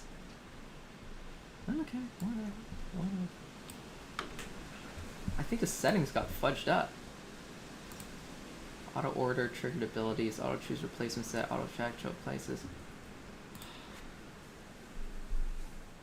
I don't know what's going on. Okay, whatever. It is what it is. Life happens. I can't believe it did that to me because I was going to bounce Euro.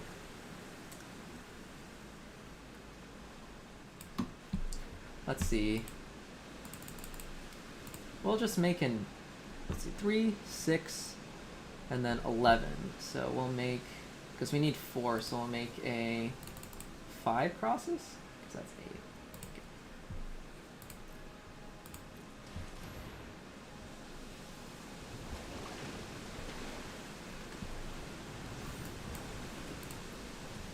we have 4 mana. That's for Shore Shark.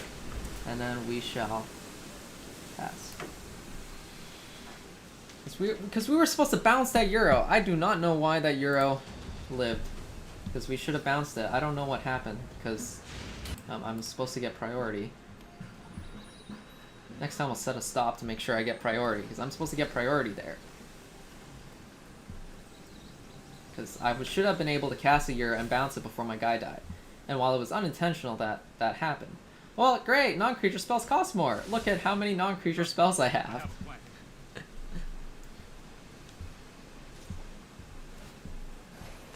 I should just bounce it before combat so you not draw cards. I didn't think of that, but, you know. It is what it is. I don't really care. Alright. We'll block like that, and then we'll definitely get our stop. Because we want our stop. What we want to do is... Oh, 3 Fairy! Oh, I didn't know that! Oh, I'm so stupid. I forgot 3 Fairy was a card. Ugh. Oh, that's why. Oh, I'm so dumb. I'm so stupid. I didn't think of 3 Fairy. Oh, that's why it didn't give me priority. Because 3 Fairy is on board. Ugh. I should have bounced during my turn. I totally. That was a total blunder on my part. I did not realize 3 Fairy was there. Alright. Here we go. We have the solution to all our problems. We will blow up everything. We will destroy a creature. We will destroy... I don't know. Whatever. I don't care. We will blow it all up. Alright. Life is good. Take that.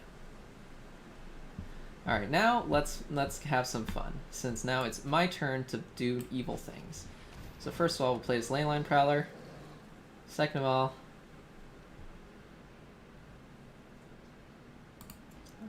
do we turn that towards shadows? No. Undo.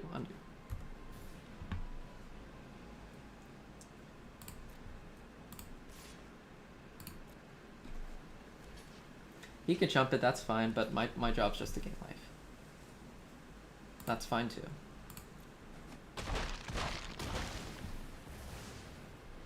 That'll give me some life to play with. And then now he has to deal with Leyline Prowler. He's got full grip of cards. He's got to have bounce spell. I shouldn't have attacked. I didn't think he would triple block. That didn't occur to me. That was very dumb. Yeah, so I've been making misplay after misplay. That's because I'm also thinking about raid at the same time. Yeah, Magic is a game that you should play while you're fully focused.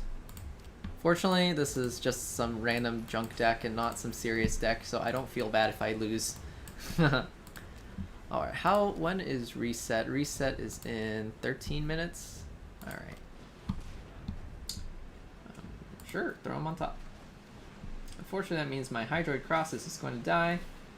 I definitely made a misplay. I should have used Great Horn. Actually, you know what? I'll take it. I can take a few damage. Eugen? Okay. We scoop. I don't want to fight Eugen. I don't want to deal with it.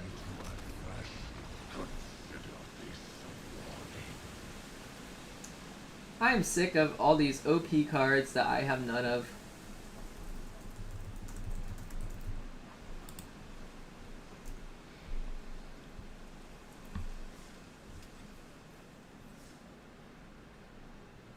Alright, let's shift over to Raid and actually pay more attention to what we're doing here instead of playing Magic at the same time, because clearly we can't play. This is why I hate Standard. I hate playing Standard. It's not fun.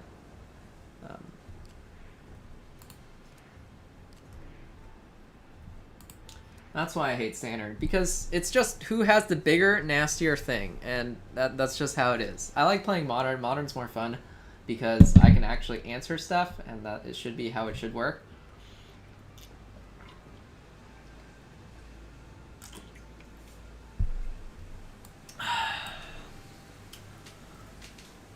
Alright. Alright, let's see. So we're gonna... So even if there is a fight, we're gonna wait until reset to take the fight. There is no fight, so we'll refresh. So this definitely looks like a newer comp. Slanicus. Oh, that's definitely powerful. That's very powerful. It's a TM and it basically kills one guy because you attack with 3 with all your allies. Dang. And crit rate attack. Oh snap. That's powerful. That's definitely powerful. Shield attacks one, targets less 330 HP, select color is critical. 30% decrease speed and 50% decrease attack, except the target's attack is critical. Especially with my lower team power, that's a very risky fight. Well, actually, you know what? Let's just start using the energy. Oh, I gotta pick that up. It'll just sit here.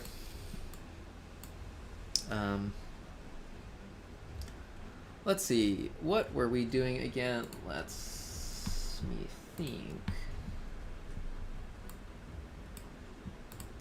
Right, we need to get these guys trained up. Where are they? Where are they? These 3 dudes. Because we need to get them to 40, and then after that we need to get green pots to ascend that guy. It's funny how we lack green pots. So yeah. We lack small green pots, more accurately. Alright, so these 3 are coming along. We got some energy. When do we get 50 energy? Did the energy just regenerate? Oh yeah, because we didn't finish. Okay, okay. Oh right, because we made the door, yeah. I keep confusing myself because I'm playing multiple games at the same time, so there's like all the magic thought process, and like I forgot 3 fairy blocked you from casting spells instance. All kinds of very stupid misplays and stupid things, because if I remembered, I would have bounced Euro turns ago instead of letting Euro chew through my board, and I would have killed 3 fairy. Like if I was actually fully paying attention to the game instead of thinking about raid at the same time. And playing too quickly, and was like, hey, it didn't let me cast things. Oh, right, I couldn't. You know, hold priority to it's 3 fairy. I always forget the 3 fairy. The worst part about 3 fairy is not the bounce things and draw cards. It's the you can't cast stuff on your opponent's turn. Or you can't cast stuff at instant speed. Yeah. That was very annoying. I'm happy I drew Casualties of War, and then I made dumb misplays one after the other and just totally rolled myself. It was totally my fault that I lost that match. I basically threw it. I made so many misplays that match. I pretty much threw it. Although when Eugen came out, I was probably screwed anyway. So maybe I didn't really throw it because I would have died to Eugen anyway. But yeah, definitely it was not well played. I did not play that match very well. So in a way, it was my fault that I lost. Maybe I would have been able to beat Eugen if I had done something about it. Or if I had not made so many dumb misplays and taken so much damage that I didn't need to take, and let Euro kill so many of my guys that I didn't need to let Euro kill, because I was supposed to have bounced Euro. I always think about playing at instant speed. I never think about playing at sorcery speed, because that's just not how I play. Because I usually play mid-range decks, and I tend to play, you know, blue. So I play a lot of instant speed cards. Like, I have a deck that basically, there are only 5 cards in the deck that are not lands and not instants. I think 2 of them are 1-drops, so I don't care, and the other 3 are combo pieces, so if I play them, I already win. So basically, the deck plays a fully instant speed besides the 2 1-drops that are not instants. Yeah, that's the only card I would ever cast in my turn. Everything else goes on the opponent's turn. So yeah, I definitely am not a fan of 3 fairy. He's very annoying. Such a pain to deal with. And yeah.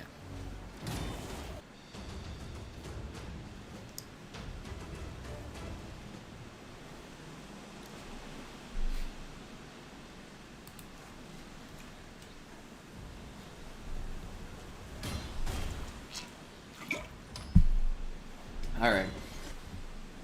I don't feel like playing any more Magic, so I'm just gonna quit it. See, I don't really get mad when I lose games, because that's kind of a natural thing. Plus, that deck honestly sucks. It's not a good deck. But I get mad when I throw games because I made really dumb misplays. Like, I made 2 absolutely idiotic misplays that game, and that made me very unhappy.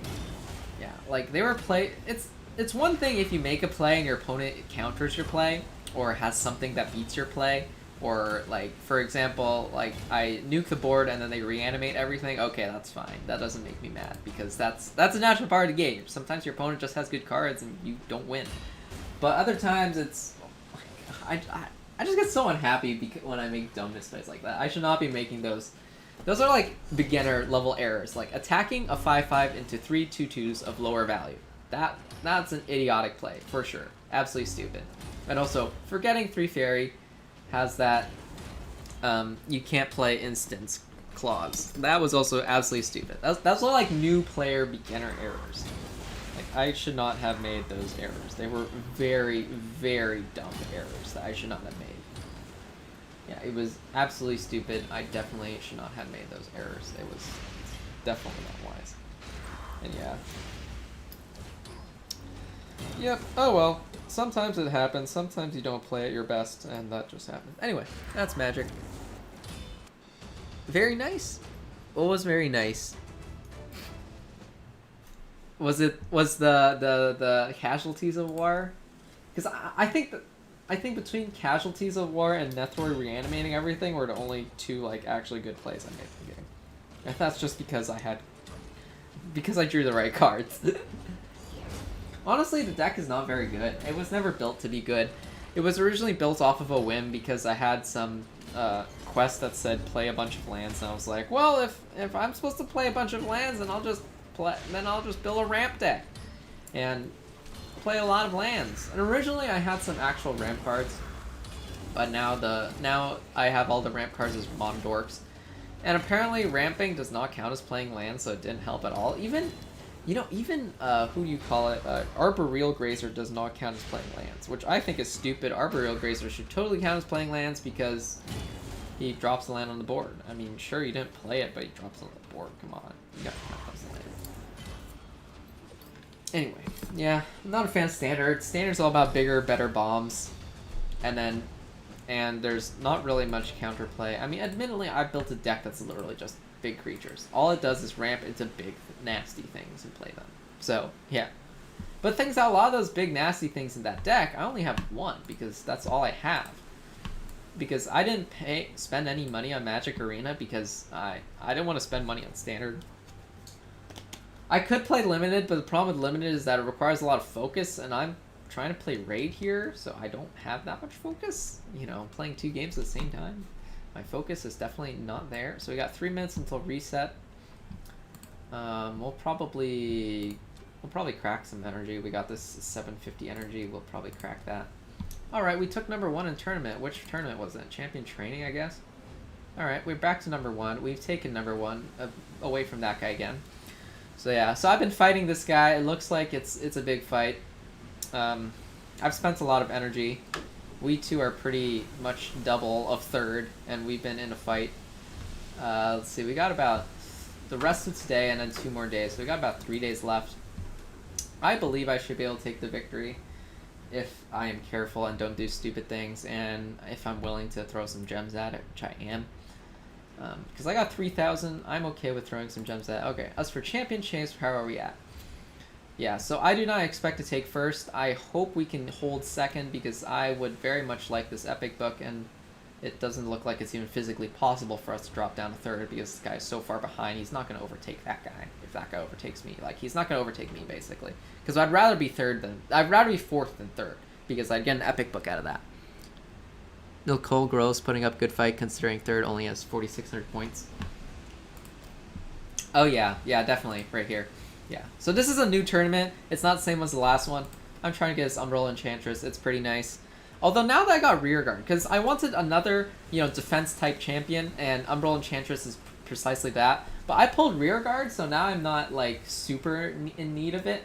But still, I mean, number 1 gets 2 Legend books. That's a really good deal, in my opinion, so I'll take it. And while I don't need Umbral Enchantress, she just definitely gives me more options. So then I have Rearguard, and Umbral. And maybe all 3 of them will go in one team. Oh snap, if I put all 3 of them in one team in Arena, oh man, they're going to be such a nightmare to kill. It's going to be a Pock, Umbral, MF, and Rearguard. Oh, that's going to be so much fun in Arena. That's going to be hilarious. It will take so long for them to kill people. Yeah. Yeah, third is almost half of us, and I've been fighting against this Nicola Gross. Is it Nico Lee Gross or is it Nicole Gross? I don't know. I don't know, because people do like to randomly capitalize stuff. Alright. So we'll wait for that energy to roll in so that we don't waste it. And then we'll crack our 750 energy right here. And then we'll head back over to the training area. And we'll hopefully get some good stuff.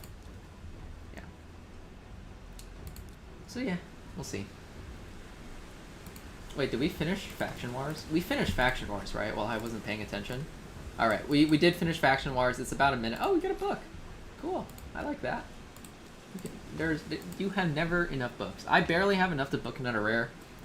Right now I don't have a rare I feel the need to book, so it's okay, but... Oh wait, no, I do have a rare. I do want to book Soulbound. Wait a minute, maybe I don't need Soulbound anymore, because the point of me booking Soulbound was because I wanted to use her ignore defense to one-shot somebody, so because I wanted to use her as a single target nuker, basically to take one enemy champion to fight in arena, and then the rest of the team would probably play the long game. So I wanted to use her as a single target nuker. But guess who's probably a better single target nuker? Hello, it's Basilius, because he's a legend and he ignores shield and block damage. Oh, he doesn't ignore unkillable? He should ignore unkillable. He doesn't ignore as much defense, but the fact that he ignores shield will probably be useful. And also he has this mass AoE stun, which is obviously very good for arena too. Yeah. So, yep, definitely. So we will absolutely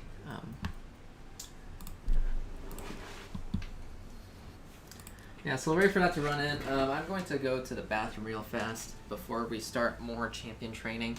So we'll leave up this tournament screen while it rolls.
Alright, and the Veyr doth return. Yeah. So Nicole Gross has definitely been putting up a decent fight. It's really been back and forth. Earlier this morning, I think they were about 1,000 above me, and now I'm nearing 1,000 above them. Alright, 8 seconds, so we'll let that roll in. Alright, what do we get? Got an amulet. Alright, let's see. What amulet is this? High Elves. HP.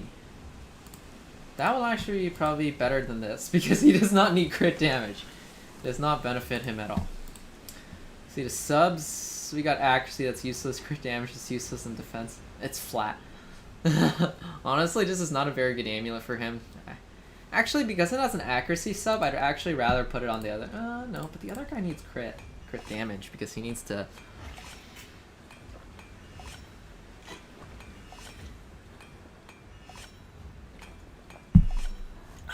I mean, overall, it's not a very good amulet. Okay, if it double rolls crit damage, I'm putting on the other guy. Well, he also needs accuracy. The other guy also needs accuracy. My new legendary. Ugh! It rolled a flat stat. That makes me sad. Alright, we'll throw some runes on it. Yeah. I got a million of these, so I don't mind wasting them trying to roll this up to 5. The accuracy one, I'll have to think about. I think it's better on the other guy, because the other guy actually needs accuracy. Well, no, but the other guy actually needs crit damage, too. I don't know. We'll have to think about it. Because Pock doesn't need accuracy, obviously. Accuracy is useless for him. Alright, we got another one, so we'll run this again. And then we'll crack that 750 energy sing in my inbox after this one.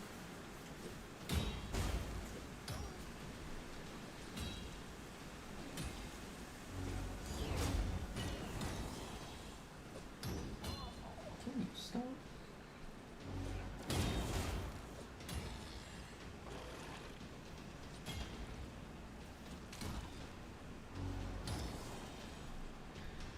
See what the daily login on my alt is. It's going to be a 5-star ring.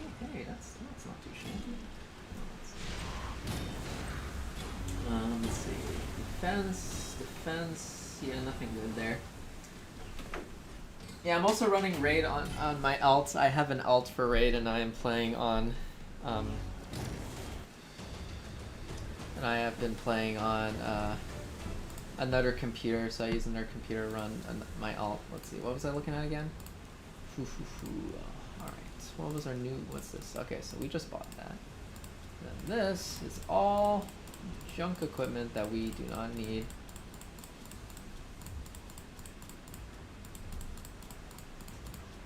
Alright, we got a lot of silver for that. That's obviously good stuff.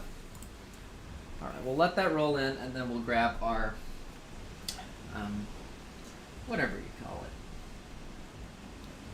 Oh, wow, my alt got an ancient shard from the daily clan chest? Oh snap, that's nice. So from this chest on my alt, I got an ancient shard. Oh, that is very nice. Very, very nice. Alright, let's see if we can find an arena fight. I think we'll take this one. Just to see. No, Lennox is really strong. I don't think we can kill them in one nuke round because they have so much. Just guessing by the team power. So, yeah, we'll hit the refresh on that. Alright, this one doesn't seem to have speed lead. I mean, that speed lead is so small. They don't have a speed unit. Nethril is a nuker, I think. Yeah, he's a nuker. He's definitely very powerful. But if they don't get a turn, because this is obviously a nuke squad, they don't have that much. Whoa, their speed is actually really high.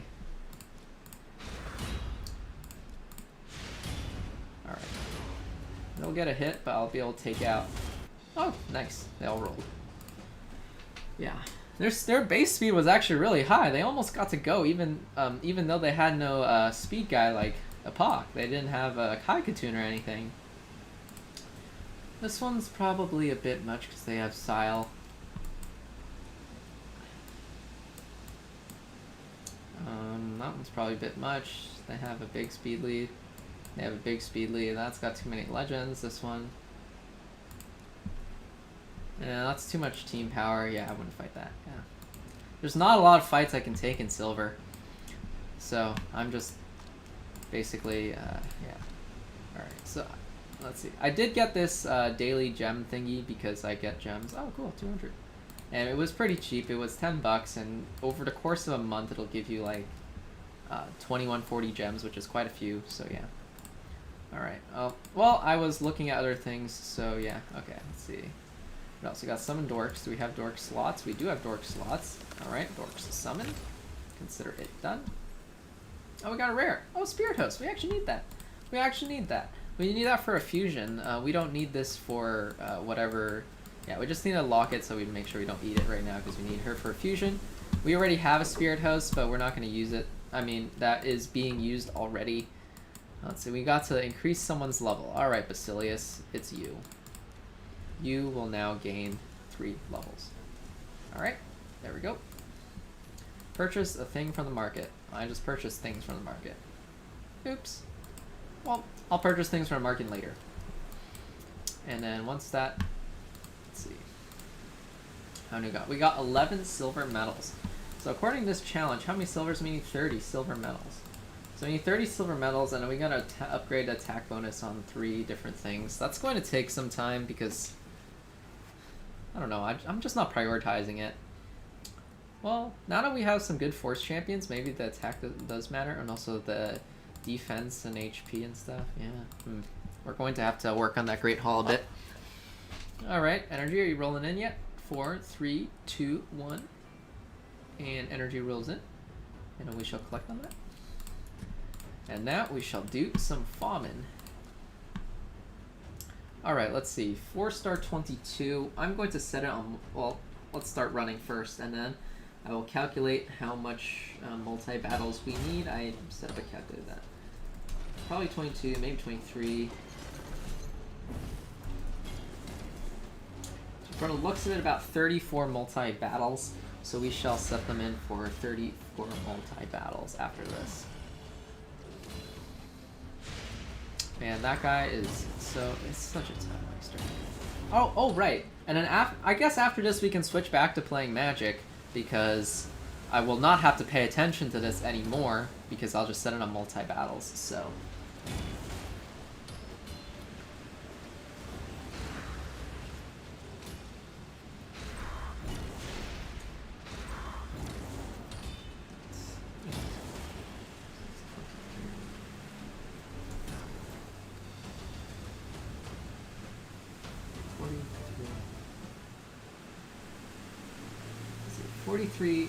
Forty-three minus 9 is 43 minus 9 is 34.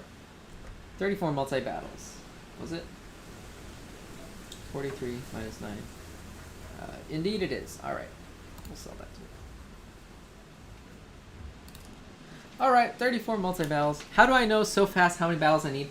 I have a spreadsheet. I enter in the rank and the level, and then it will do a VLOOKUP and search up how much experience I need from this current level to the max. And then I have another VLOOKUP that goes into a database of all the campaign battles, and it will... So I will enter in difficulty, so I'll enter in Brutal, Brimstone Pass, Stage 3, and it will go up and do a VLOOKUP to find that how much experience I get per battle. And then I will divide the experience to max level by the by experience per run, which will give me how many runs I need to max them out. And yeah, I have a spreadsheet of this. You know what? I'll give you guys a screenshot. It's on my other computer right now, so I will just get a screenshot and upload it to Google Drive so you guys can see. I'm not going to... I don't know how interested you are in this thing, but you know.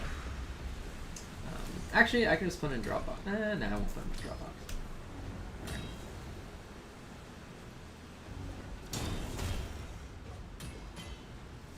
Let's see. I've got to figure out a way to see to transfer this from one computer to the other. It's kind of annoying. Oh wait, no, I can just show it to you on this computer. It's a Google Sheet. Why am I doing this? All right. Let's see. Why am I going through this trying to transfer from computer to computer when I can just show it to you directly here? Googly Drive.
Oh snap, I feel so stupid. I've been explaining this entire time there was no audio. Oh.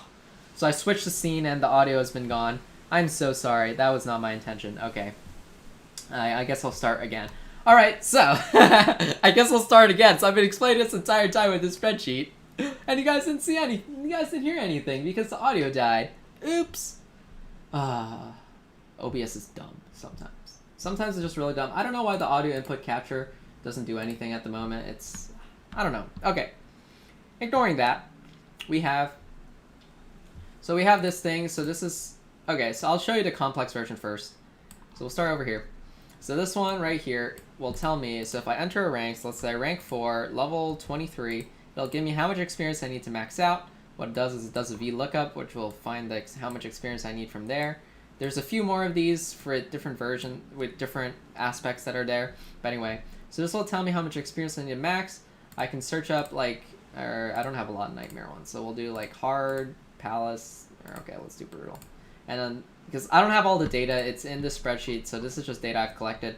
I don't have all the data, so because I only get the data for the ones I usually farm, so I don't have all the data in there. But yeah, so this will tell me how much experience I get per run. A quick division of this divided by that will give me how many runs I need. And that's a complicated one that also takes into account, like, what if you don't have an experience boost? What if you have a raid card? What if you have a raid card but no experience boost? And that will tell you how many runs you actually need. And then over here we have, this one's a more condensed version that just has active raid pass and assuming a double experience, because this is my tournament chart, which tells me how many times, which I manually did this data, which tells me how many times I need to run a guide to optimize my tournament points. This is why I'm good at winning tournaments. It's because I have this optimization. I didn't calculate the new optimization, but the previous optimization gave me about 20% more, or like it was like 20.92% more points per energy than the average player. So if I was getting 20% or 21% more points per energy than the average player, I'm pretty far ahead. So for basically for every 1,000 energy, yes, I did make this. I'm a spreadsheets guy through and through, so there's a lot of fancy maths and everything. So I basically use chains of VLOOKUPs and I hook them together. And this last thing, which I was in the middle of explaining before I realized that the audio died, was so basically what this does, that's what with the mod function and round down and junk is. It basically says take this 0.63 and multiply it by that. So if I run my guy 84 times, I will still have this much experience to go. This will tell me how many dorks I need to feed in order to finish leveling. Because I don't want to run it 85 times because that will waste 8 energy. So instead I'd rather feed it dorks. And what I call dorks are the commons that you get from the dork shards. The mystery shards. I call them dork shards because they make dorks, or fodder shards. Dorks or fodder, it's interchangeable. So dorks and stuff. I doubt even number 1 players use this. I don't know. They might not have made it themselves. I know there are some players that are super into the data as well. I mean, this is very light because I didn't really do any data analysis. Well, I guess I did. I did a little data analysis, not too much. And basically, this is an automated calculator. I tell you rank and level, what stage I'm farming, and it'll just spit out all the answers for me. That way, I can immediately go, how many multi-battles do I need? I can just dump in 34. Yeah, very convenient. Very nice stuff. Yeah, it's mostly for convenience. This part is for the points optimization. This part up here, let's make that a little bigger so maybe you can see a little better. So this stuff is for points optimization, and this helps me get around. I don't know how it is now. It should be higher than 20% now. I did not do the recalculation. I'll probably do the recalculation in the future. Because I did the calculation when I was still farming. I had a different version of this one when I was still farming 9-3 brutal instead of 12-3 brutal. So this one is now improved. So this one accounts 12-3 brutal. It also accounts for a raid card, and then I have another version that accounts for a 12-3 brutal but not the raid card. And then I have the 9-3 brutal, which was back when I was not able to farm 12-3 brutal. So. And then there's other stuff I was doing as well, like this one, just upgrade data. So every time I upgrade equipment to 16, I collect the data. So right now, upgrading equipment from 12 to 16 costs about 825,000 silver with the standard deviation of 255. So 68% of 68% of attempts will be 825,000 plus or minus 255,000. I don't have that many data points. I only have 12 data points, so it's not the most accurate, but it is narrowing down on probably 800k plus 800k and 250k. I never heard of this. You win cash in tournaments? No, they just give you prizes. Like they give you more champions sometimes, or they'll give you books. They'll give you skill books to help upgrade your champion skills. They'll give you equipment sometimes. They'll give you gems, which is like your special currency, the kind you need to pay money for. Yeah, so no, you don't win any cash. Not real money, but obviously just good things for the game. So yeah.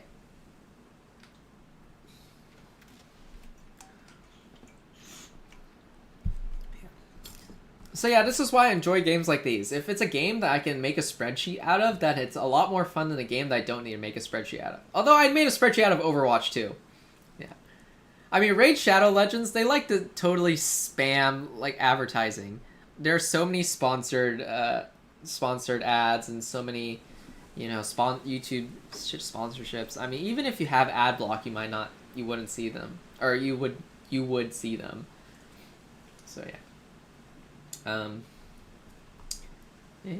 yeah, did I buy more energy?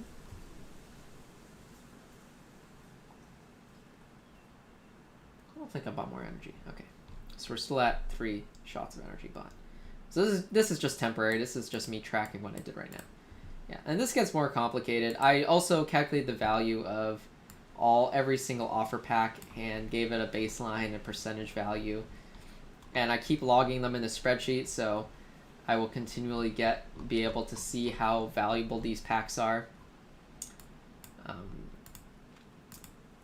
And let's see, this one's for equipment. This one I can basically re-equip a guy virtually, so I will be able to enter all the stats and everything.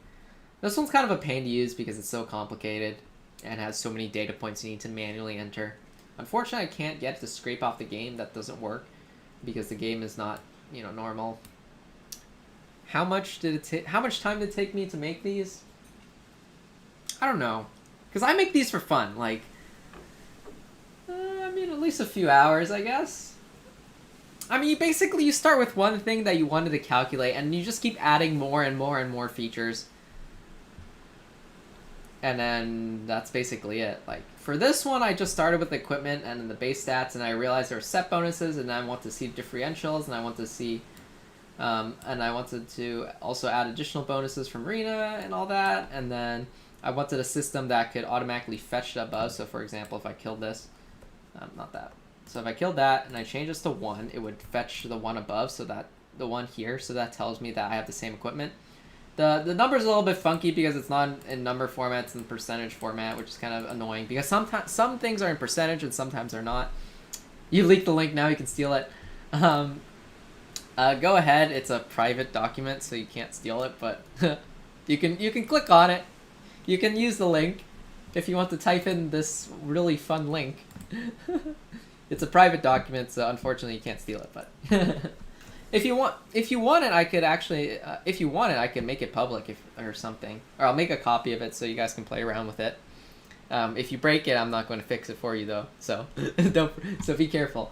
Because not all the cells are editable. Some cells are editable, some cells are not. Like, some cells have equations in them, some cells just have numbers, some cells are a combination of the two, some numbers and some equations. Yeah, like this one would query sell the spreadsheet. It would be funny. It would be really funny.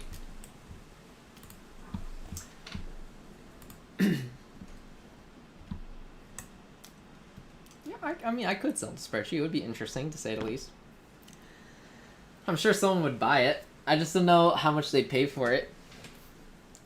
I mean, I just enjoy making this types of things, so I will basically play... I will always play optimally, basically. Basically, because this game is because efficiency matters so much on this game, because you have limited resources, which is your energy, and then you want to get as much value out of your energy as you can. So this is my solution. I basically calculate it all out, and some things are just for convenience, like the calculating how many more runs you need, so then you don't have to kind of guess. Yeah. Try. I don't even know where I would be able to sell a spreadsheet like that.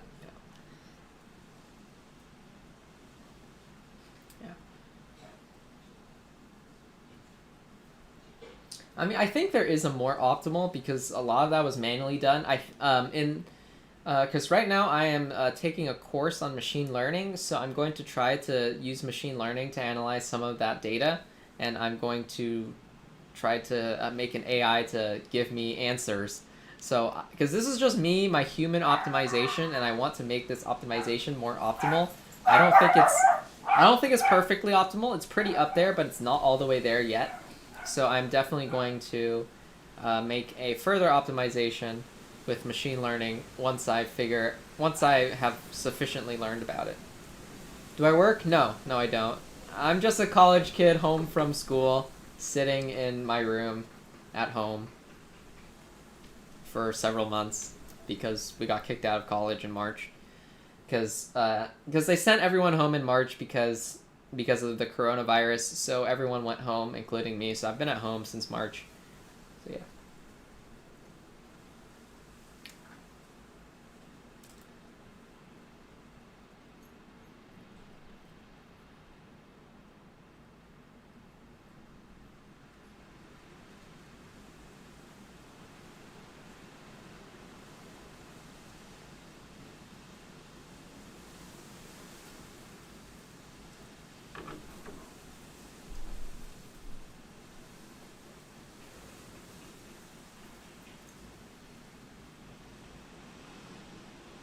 It's really windy today. You can totally hear the wind just raging outside.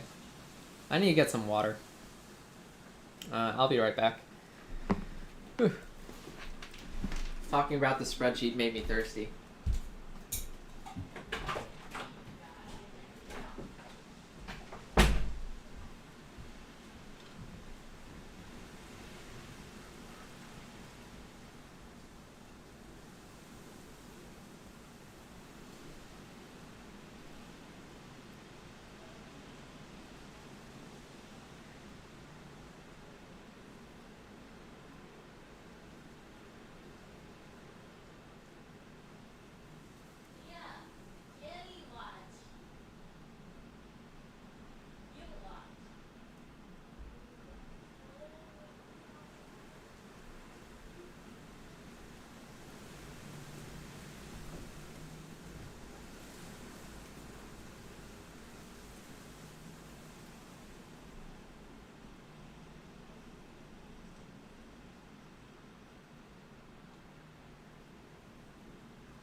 Alright, I'm back.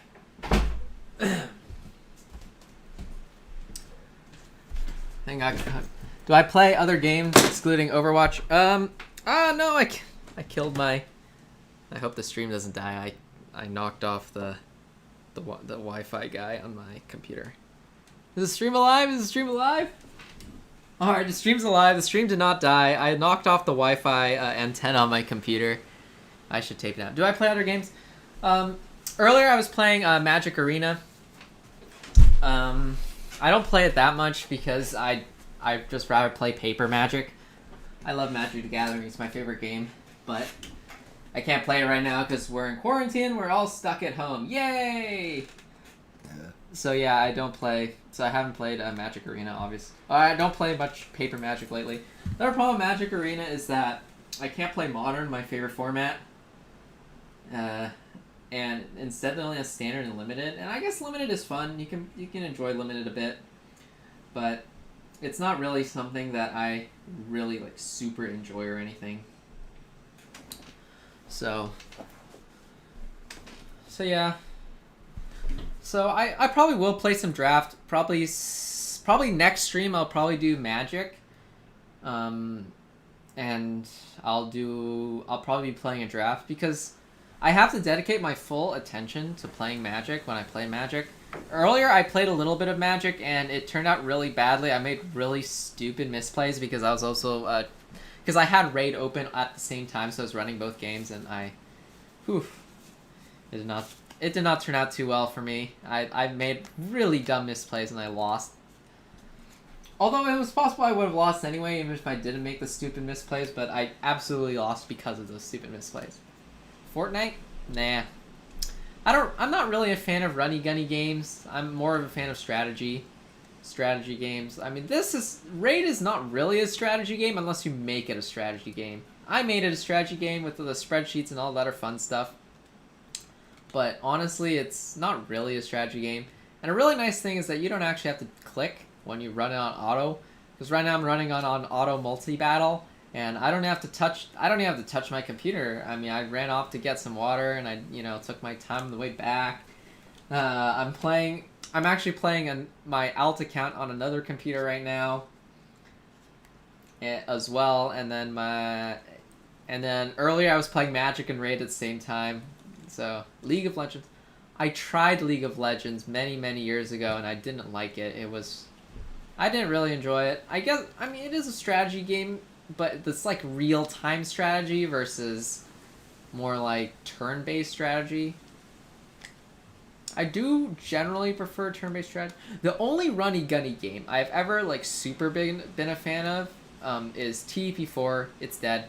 I did enjoy Overwatch for some time, but I got really bored after a while because, well, I mostly played against bots for one, and for two, you spend because I feel like in Overwatch, unless you're really, really good, because I'm not really, really good at these types of runny-gunny games, so I spend most of my time dead or trying to get back to the battlefield, and I just don't find that fun.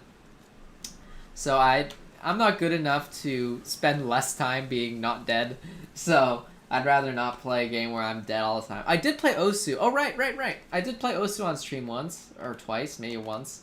But a problem with Osu is that all the music is copyrighted, so it's really hard to play on stream because I can't play because all the music's copyrighted. So yeah. So I guess I could stream Osu as long as I don't make a video out of it afterwards. Because usually I make a stream and I stream and then it turns into a video afterwards and then I publish that and that's just how it is. But I guess I could do that. But these kinds of games are boring? Well, it's boring if you enjoy runny-gunny games, yes. Because these are much more slow-paced games. Like Magic is turn-based card game. This game runs on automatic. I don't have to touch it. Osu is fun. Osu is really hard. Osu is about reaction speed, but it's not a runny-gunny game. You're mostly competing against yourself. I really enjoy Osu. I haven't played Osu in actually months. Ever since I started playing Raid, I haven't played Osu. But even before that, I haven't played Osu for a long time. I've just been reading books. Because my priority basically goes book, and then after that, maybe some games. Yeah. I guess. Let's see. I don't know. I could play some Overwatch sometime. I don't feel super into it. Because I really enjoy Raid. I think it's fun. And Raid takes up so much time that I don't really have much time to play any other games.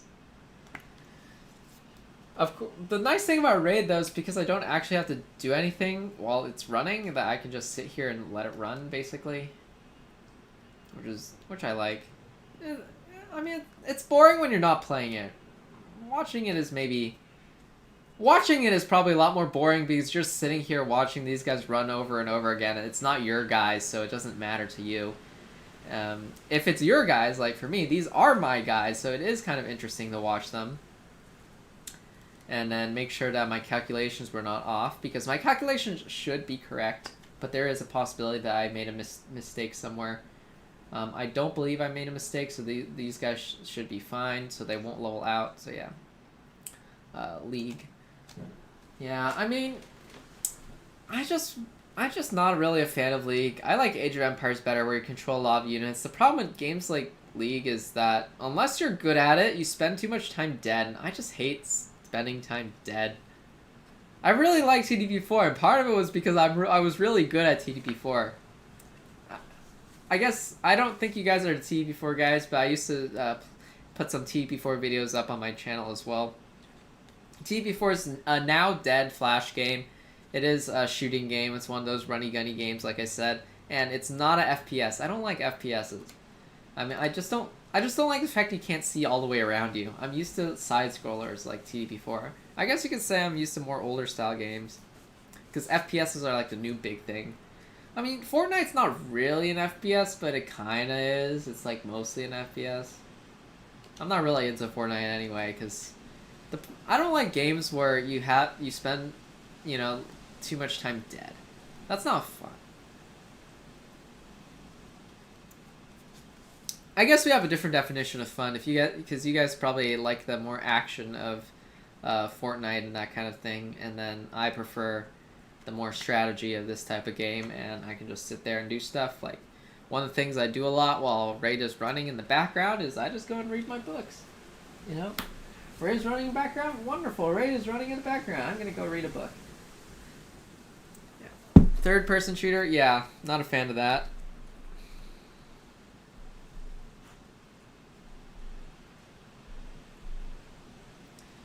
Alright, let's see. Kale will roll.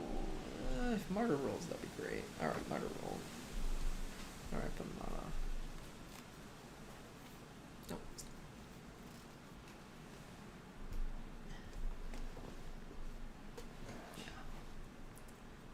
I mean, fun editing builds in pre-fire? I don't know. Playing with friends?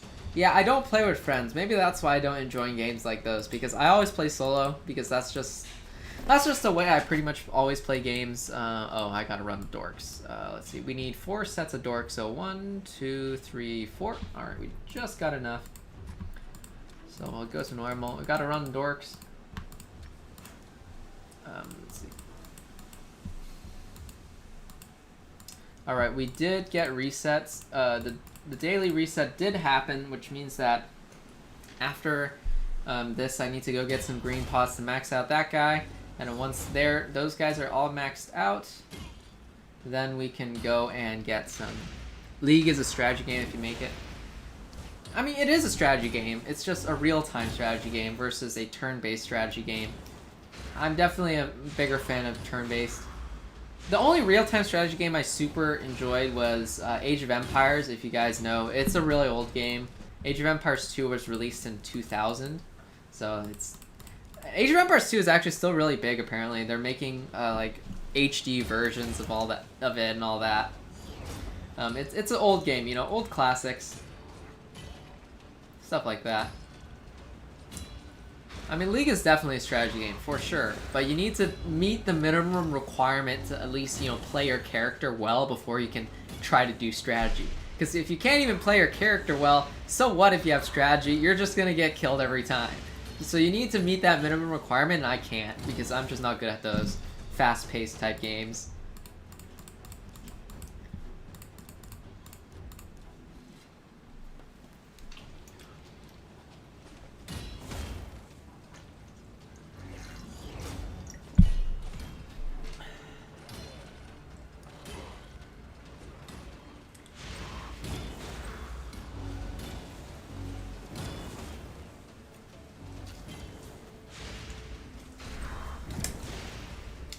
Alright, so after this we're probably going to level the epics because we got a bunch of new epics and we want to at least feed them to a certain level in order to get some experience out of them. Did I need to train one more set of dorks? I did need to train one more set of dorks.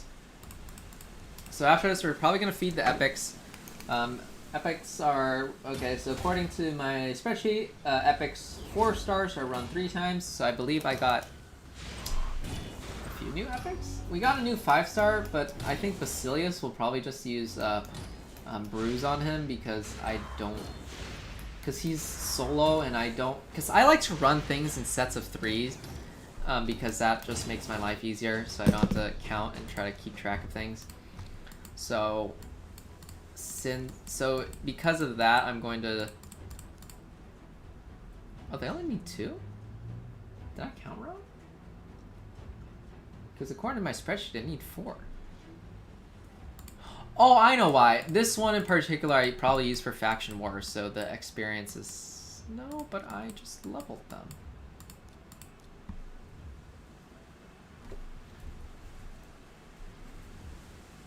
Oh, okay. I entered in the wrong numbers. Okay. Yep. Yep, and that happens. Yeah. Okay. That was me being stupid. I accept my stupidity. I didn't need to make that many dorks, but it's okay. Those dorks will be fed to other things. Their sacrifice shall not be in vain. All right. Where are we at? So we need to get this guy 3 more small green pots. So let's get that guy 3 more small green pots. I'm not very far here. All right, let's see. We don't need that guy. Well, clearly I haven't played this guy in a while, so this is green. We want... I don't have a heal reduction guy. We don't need Mother Superior. We'll put a Pog in front. We do need someone who can TM, so we want her. I don't have any heal reduction. I do now, but they're not equipped and their level is too low. So I think I'll just put Armiger. Does that look good? Yeah. Because Armiger can TM and he can hit hard. So Armiger, so I think that the main duty is these 2 guys will TM, and then we'll just, and then hopefully that should get us through without any issues. I don't know which guy we need to get rid of first. Let's see. Yeah, so Armiger and Allure will TM. If you guys are not aware, TM means turn meter manipulation or turn meter. And what they do, because this is the turn meter, when this fills up to full, then they take a turn. And what these guys' job is to do is to not let them have a turn, because they do decreased turn meter, which will tank that turn meter down. So if they don't get to have a turn, they can't attack and they can't heal, because this guy heals a lot. Wait, was that the 3 we needed? I think I just needed 3, right? Alright, that was the 3 we needed. We got it, we good. Alright, life's good. Oh, wait, we need some white pots. Alright, let's go get the white pots then. So how many white pots do we need? Let's see, he needs to be ascended twice. I think that's 3 white pots. He's a rare. Yeah, it's 3 white pots. So let's go and get 3 white pots from here. The most efficient, unless you can do 15. I don't know. I don't think I can do 15. So the most efficient, unless you can do 15, is 11. This squad is decent, so we need to get 3 mid white pots. I don't think I have enough small white pots either, so this will probably help us out with the white pots issue.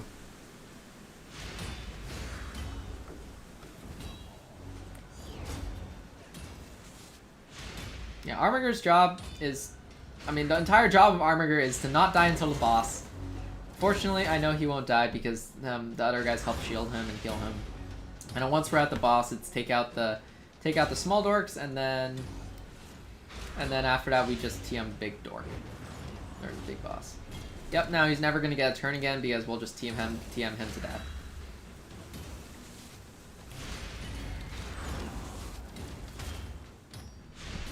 So yeah, you can watch that turn meter go up. Now it's going down.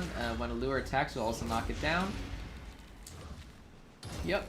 Alright, its tier meter got knocked down there. So yeah, basically the boss never gets a turn again once his minions are killed. And that's the entire job of Allure and Armiger. That's their job, just to not let the boss have a turn. If you don't get a turn, then you're dead. And I can just beat his face in. And that's the entire job of this guy. So we need 3 mid-white pots, and this is going to be a little while. This might take a few runs. I don't know how many it'll take. So unfortunately we might be running this for a little while. Because there's a lot of variation here. I also gave him this, I gave him the Relentless set. He's the only one of my guys that I bother giving a Relentless set to. And that lets him take extra turns sometimes. So there's an 18% chance of getting an extra turn every time he has a turn. So that sometimes lets him attack multiple times in a row. Alright, he's going to roll that guy, and that guy rolls, and then everyone rolls. And now the boss, yep, he's going to get TM'd, and okay, no, the boss will never get a turn. Alright, this time the boss didn't get to put up his defense stuff first, so the boss just never ever got a turn. And that is great, because now he will roll faster, because now he doesn't have the boosted defense, so he will take more damage and die more fastly. Alright. Alright, we got 1 mid pot, 1 out of 3. We need 2 more mid pots. Yeah, we can farm the white pots anytime. I'll probably come back and farm more green pots later. Actually, do I have any champions that need the green pots? I might not have any.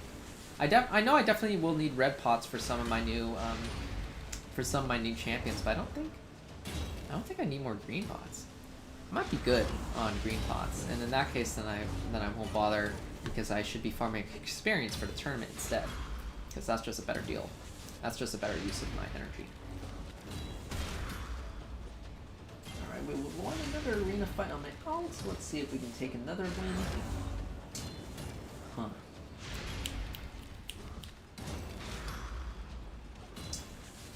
I don't think we can win that. That's a little bit tricky. That's an interesting team, but I don't think we can beat it. So this one, 48k, I think this one is a victory. Unfortunately, you can't see that because I'm playing that on our computer, so you can't see what I'm doing on my alt right now. This is what I'm doing on my alt is probably more interesting because I'm playing arena instead of just farming. Because I'm just farming here, and it's not super fun to watch farming happen because nothing happens. Or nothing of interest. Oh, well, he did die. Okay. Let's see. Let's kill April. That was so much damage. Oh, I should have killed that guy. I didn't realize they were going to do immortality. Okay, now that's a little bit worse. Let's kill April. Kill that guy off. We gotta get rid of him. Come on, whack him. Whack him.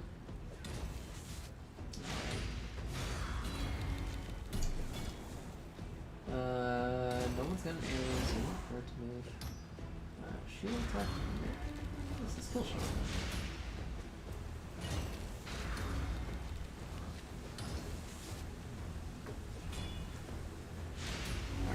Stick the rest on auto to finish it off.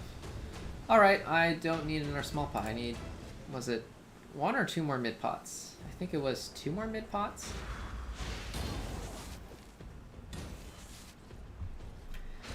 Yeah. You usually have to spend so much energy trying to get these mid pots, and now that I need a mid pot, I can't get it. Earlier when I was trying to get small pots, all I could get was mid pots and big pots, and that wasn't helpful. Armiger gets extra turns for good value. Oh, the boss got a turn. That's not good because now he has defense. And since I can't strip it off, then we just have to slowly beat him down.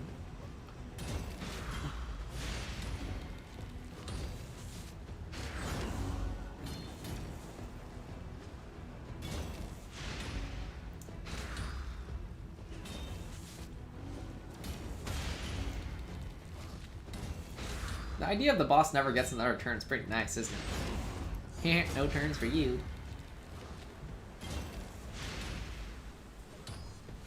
Alright. Oh, that's garbage. That is garbage. You're spending, so this is like what, 40, 50 energy spending trying to get 3 mid pots? It's so annoying. I hate farming for pots. Feels like such a waste of energy.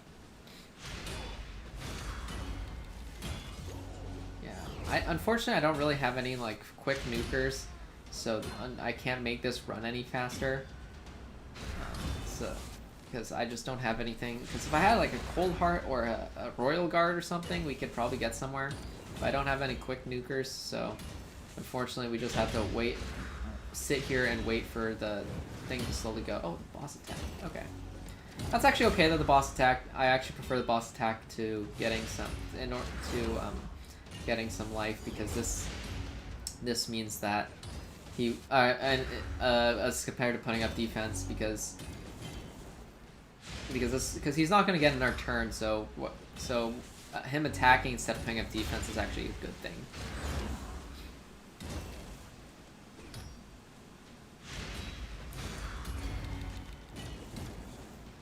All right.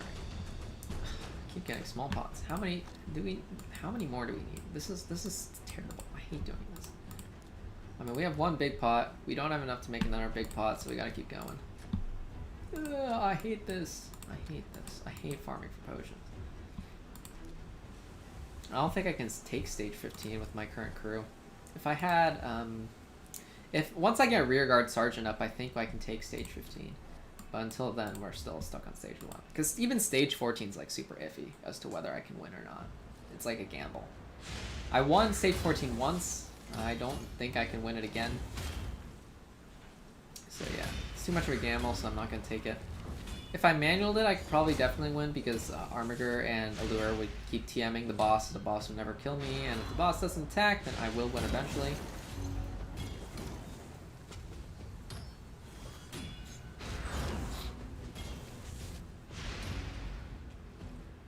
That was pretty slow.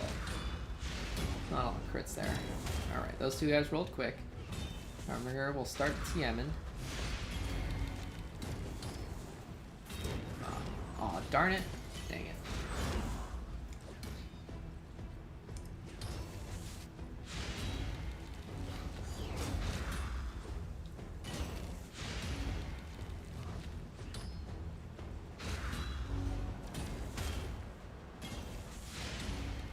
Oh, he resisted some of the TMs. That's pretty unusual.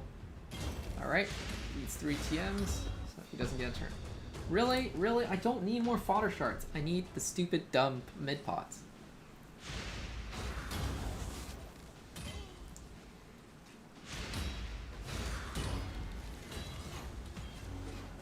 Yeah, earlier I was trying to get small pots, and now I'm trying to get mid-pots. Yay! Feels like such a waste of energy trying to get these.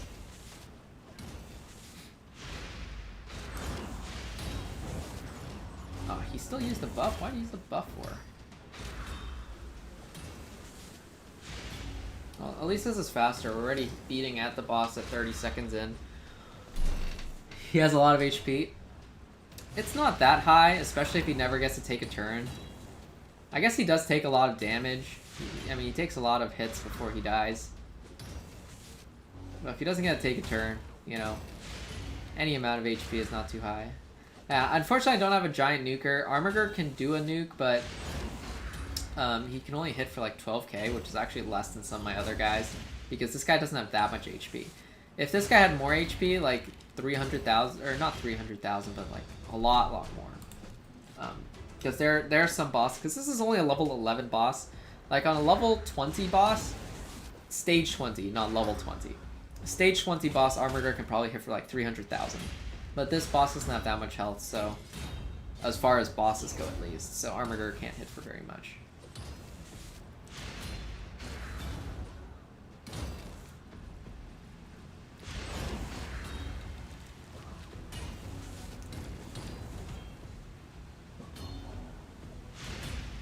You can resist the do not revive? That's a thing? That's interesting. I didn't know that. Alright, and now the TM starts and the boss will never get a turn. Oh wow, he resisted. Okay, maybe the boss.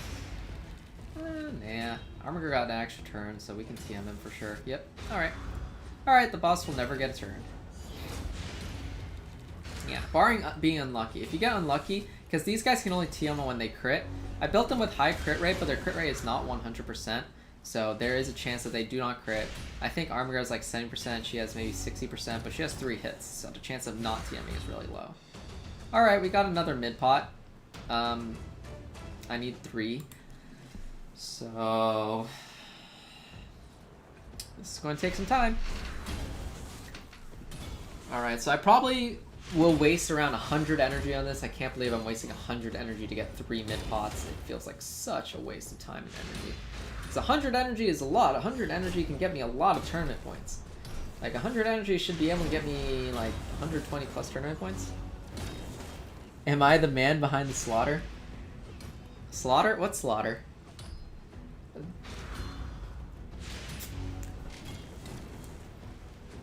Wait, which slaughter are you talking about?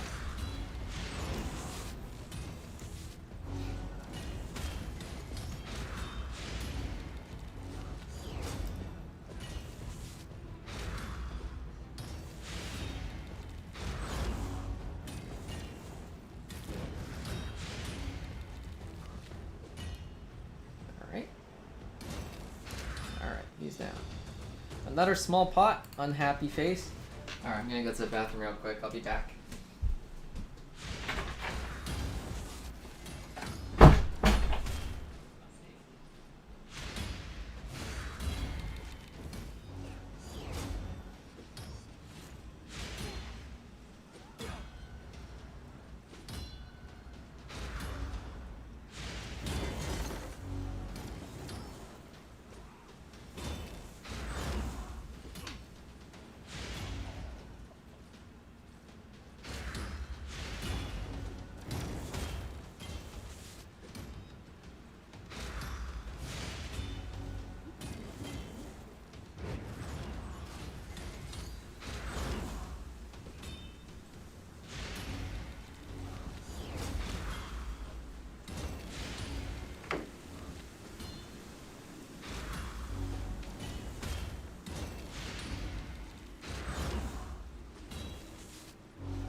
Alright, I am back. Ugh, 2 fodder pots? Great. How many slaughters have you done? So should my questions, instead of being which slaughter, should be which one?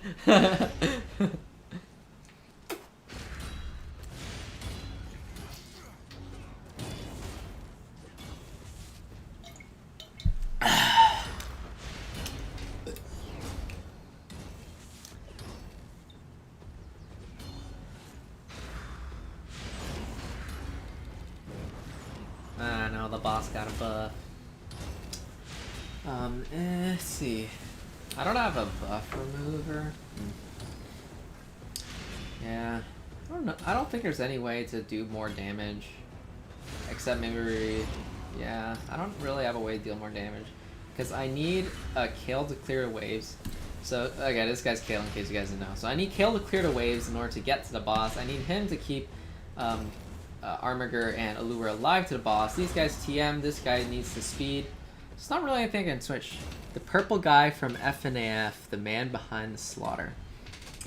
I do not know what FNAF is, so I assume that I am not the man behind the slaughter. Oh my god, I spent like 120 energy on this.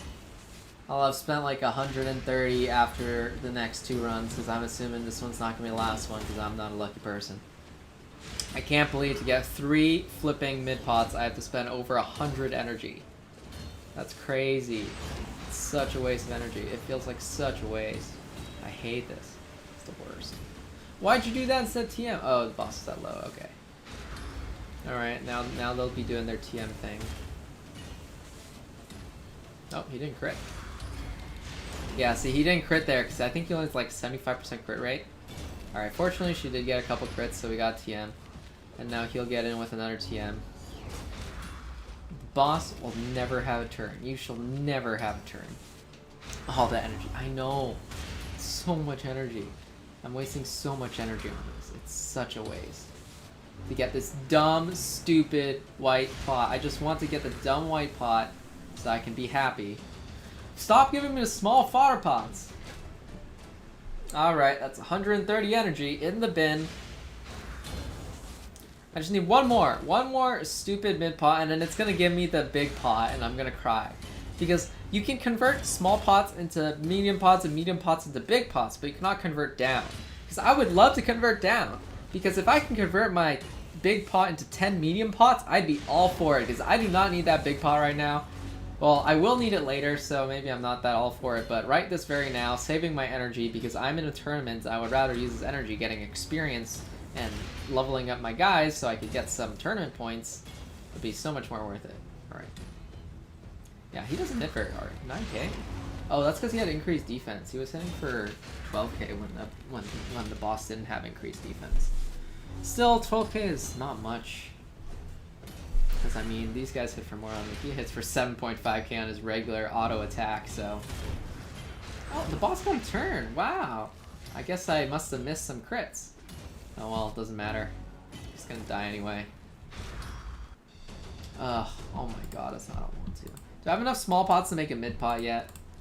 Okay, I'm doing it. I don't want to. I'm not dealing with this. It's such a waste of energy. It's such a waste. Ugh, I hate this. Alright, here we go. Alright. Alright, these bubs are now up. And now we shall get ourselves an epic. This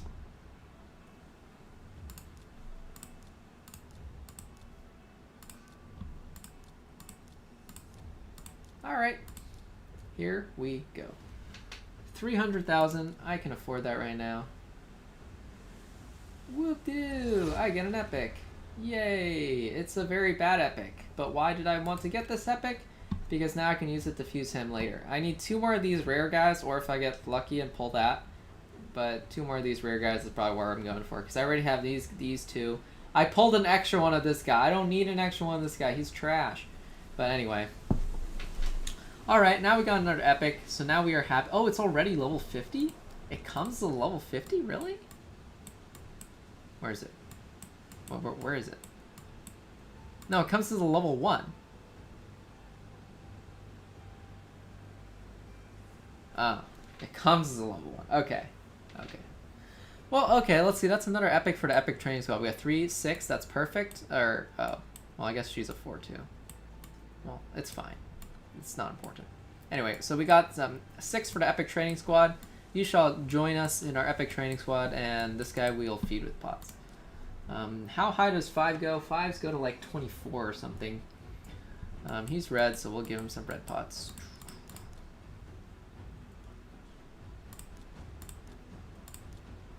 25 and 23. All right, 23 and dork. All right, here we go. All right, that'll give us some points. So then these 4 stars will come along with us. 4 stars are run 3 times according to policy. According to policy, and by policy I mean the spreadsheet. That's not the right one. We want to run brutal. It is really windy. You can hear that wind. That is very loud. Alright, so let's see. We'll pick up this 3. According to policy, 4s are run 3 times, so we'll run 3 times.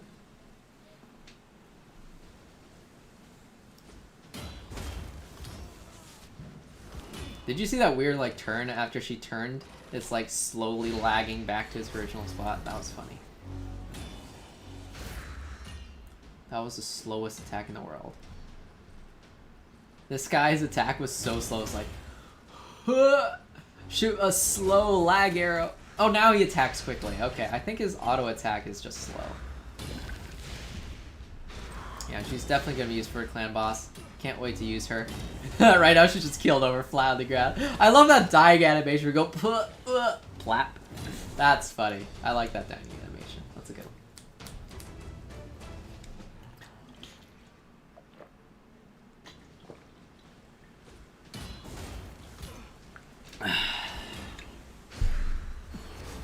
Yeah, I think it's this guy's auto attack. It's this guy's auto attack. Watch him do his auto attack. Or his A1. I call it auto because I'm... Oh, that wasn't the auto attack. That was his A3, I think. It was like, a slow arrow. Shoots such a slow arrow. Alright. Yeah, she's going to be super useful. I'm definitely going to use her a lot later. Not right now. Actually, maybe we'll level her. Because she could probably join some other other 4-star squads in the leveling process, so... Maybe. We'll see. We'll have to see how it goes. Yep, so we poured in all that energy, and all we got out of the deal was a bad epic. Although in the future, hopefully, it will help us merge Raisin! Yay! Raisin, the lizard, not Raisin the fruit. The Raisin... I mean, Raisin the food is also tasty, but Raisin the lizard is better. I mean... What would make me quit Raid? I mean, right now Raid's in the middle of this scandal, and the people are apparently the entire Reddit forum is apparently review bombing them on Google Play Store. Honestly, it would probably be something like getting banned or getting hacked. I probably wouldn't quit by myself very easily, because I really enjoy this game. A lot of people don't like it because it is a pay-to-win type of game. And I did spend a little bit, not too much. And it definitely is a pay-to-win type of game, but I don't see anything wrong with it. I used to play TDP4. TDP4 is the king of pay-to-win type of games, although this one's maybe a little more pay-to-win than TDP4. And I mean, this was made by a Ukrainian developer, and TDP4 was made by Russian developers. Actually, TDP4 might be Ukrainian too, I don't know. But in my experience, those guys tend to be very cash grabby. And they make very pay-to-win games, and I mean, people hate on the fact that it's pay-to-win, but I honestly don't mind. You know, you spend a little, don't spend too much, or don't spend at all. If you enjoy the game, you enjoy the game. If you don't enjoy the game, stop playing. If you don't enjoy the pay-to-win, then don't pay. You know, it's simple. Don't like it, don't play it. If you don't want to pay, don't pay. That's what I think, you know, because games gotta make money. So, I mean, there's a reason why games usually either cost money upfront or have options to pay money in-game. Because if you had a game that was entirely free, it was free to download, and it was free to play, and there was no way to pay, that's not a game at all. That's trash. Because the developers can't make money. And they can't keep the lights on. Unless they just cover the game in ads. But you probably don't want to play a game that has like an ad every 20 seconds anyway, so... And those games that do cover themselves with ads usually have a like pay to remove ads option, which is kind of funny. So it's technically, it's not pay to win, but it's pay to make yourself not get annoyed seconds. So yeah, I don't play those types of games either. Those types of games are usually very simple, and I don't really enjoy simple games. Like, you might enjoy it for a little bit, it'll be fun for a little bit, and then after that, you're bored of it, and then that's the end. I mean, you know, I get it. Developers have to make money. Some developers want to make more money than other developers. Some developers are more greedy than other game developers, and that's fine. How much? How much have I spent specifically? Let me think. Like maybe $40? It's not too much. That's cheaper than buying a new game. So $40 is not too much. No, wait. I bought the energy, and I bought the gems, and then I bought the raid pass. Yeah, this is like $35. $35. Yeah, it's not too much. It's cheaper than buying like some $60 game. So I'm pretty okay with it. It's not a small amount of money, but it's not a ton of money either. I didn't spend too much, and I'm okay with that. I enjoy the game as it is. So yeah. Let's see. Let's see. So I just leveled these dorks. Are there any other dorks in the vault that need leveling? Not any 4 dorks. I could have bought Belle Delphine OnlyFans. I don't know who Belle Delphine is, and I don't know what OnlyFans is either. You'll have to enlighten me. I don't know what those things are. Remember, I live under a rock. Oh right, Templar should be in the vault. Do I have another dork that does not need to be in the vault?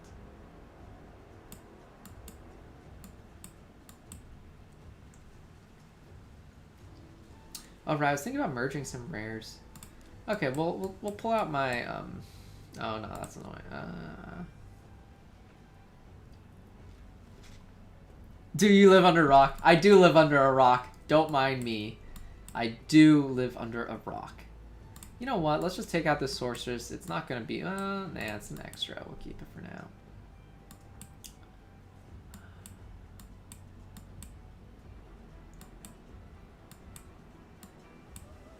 I don't really want to take out these because I've used them for other purposes. No, maybe we'll take out that one. Now we want. I really want to put Templar in, but whatever, because it costs $1 million to get 10 more slots, and I mean, I do have enough to afford it now, but I don't want to spend $1 million on champion slots, because $1 million silver is a lot of silver. Alright. So let's see, we got a bunch of 2 dorks that can become 3s. And then we got all these 4 dorks that are already fed for now. Belle Delphine is the queen of simps, and simps are who give a girl money and get nothing in return. That sounds like a really bad deal. I don't want to give people money and get nothing in return. If I'm going to give you money, you better give me something back. That's trash. That's also trash. This is slightly less trash, but too trash to buy. So that is it. All right. And now we are going to grab our set of 2s. Let's grab our set of 2 dorks. Hello, 2 dorks. 2 dorks. All right, here, 2 dorks. And 2 dorks are run 8 times. And that is that. Wait, was it 8 or 9 times? Let me think. 8 times, yeah. And 2 dorks will level out, so I don't have to do anything beyond running them 8 times. For some reason, I keep thinking 72, but the answer is actually 64 because 8 times 8 is 64, not 72. I don't know why, for some reason in my mind, I'm like, 8 times 8 is 72. No, it's not. No, it's not. And I'm a dumb person because every time I think, it's like, oh, it costs 72 energy. Do I have 72 energy? Oh, I don't have 72 energy. I can't afford running them 8 times. And then now it just occurred to me, wait a minute, I do have 72 energy. If I give you money and get nothing, you're gonna be 6 feet under. Yeah, I mean, if I'm gonna spend money, I better get something out of it. I mean, it's different if it's like a, I mean, if it's like a personal relationship, it's my good friend, and they need to borrow like $5, I'll just give them $5. It's not that big of a deal. I'm not gonna die because I lost $5. But if I'm dealing with a company, if I'm dealing with like, basically somebody who I don't have a personal relationship with, I'm not gonna give you money. If you give me money, you better give me something of value, you know?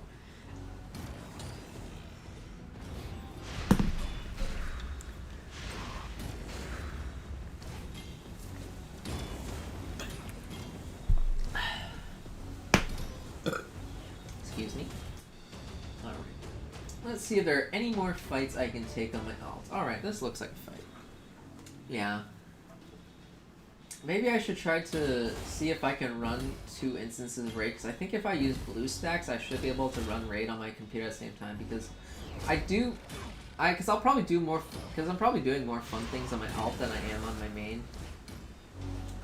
Just because right now I'm just farming on my main because I'm trying to win the tournament, and it's not super fun to watch farming. On my alt, I'm actually playing arena fights and all. Oh, that reminds me, I should play some arena fights. All right, after these guys level out, then I'm gonna go see if I can get an arena fight in.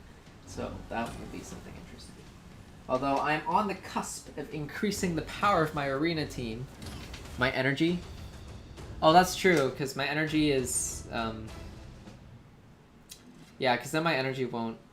Yeah, because I have to get under 119. Okay, so maybe after another set of 2 dorks or something. Because I do need to be under 119 for optimization. Because when you're above 119, your energy doesn't... When you're above your energy limit, your energy does not regenerate. But if you're below your energy limit, your energy does regenerate, and I do like that. So, because that's just good value. So, So before I start hitting up other things, then I'm going to try to get my energy under. I think, let's see, 4 more runs of 32, so it'll take me down to somewhere like 190, 180. So maybe another run. Yeah, I think so. Yeah, so I think Yeah, so after another set of 2 dorks, I think I should be able to go play some arena. If not, then I'll just run a couple extra rounds. So yeah, and then we'll go have fun in the arena.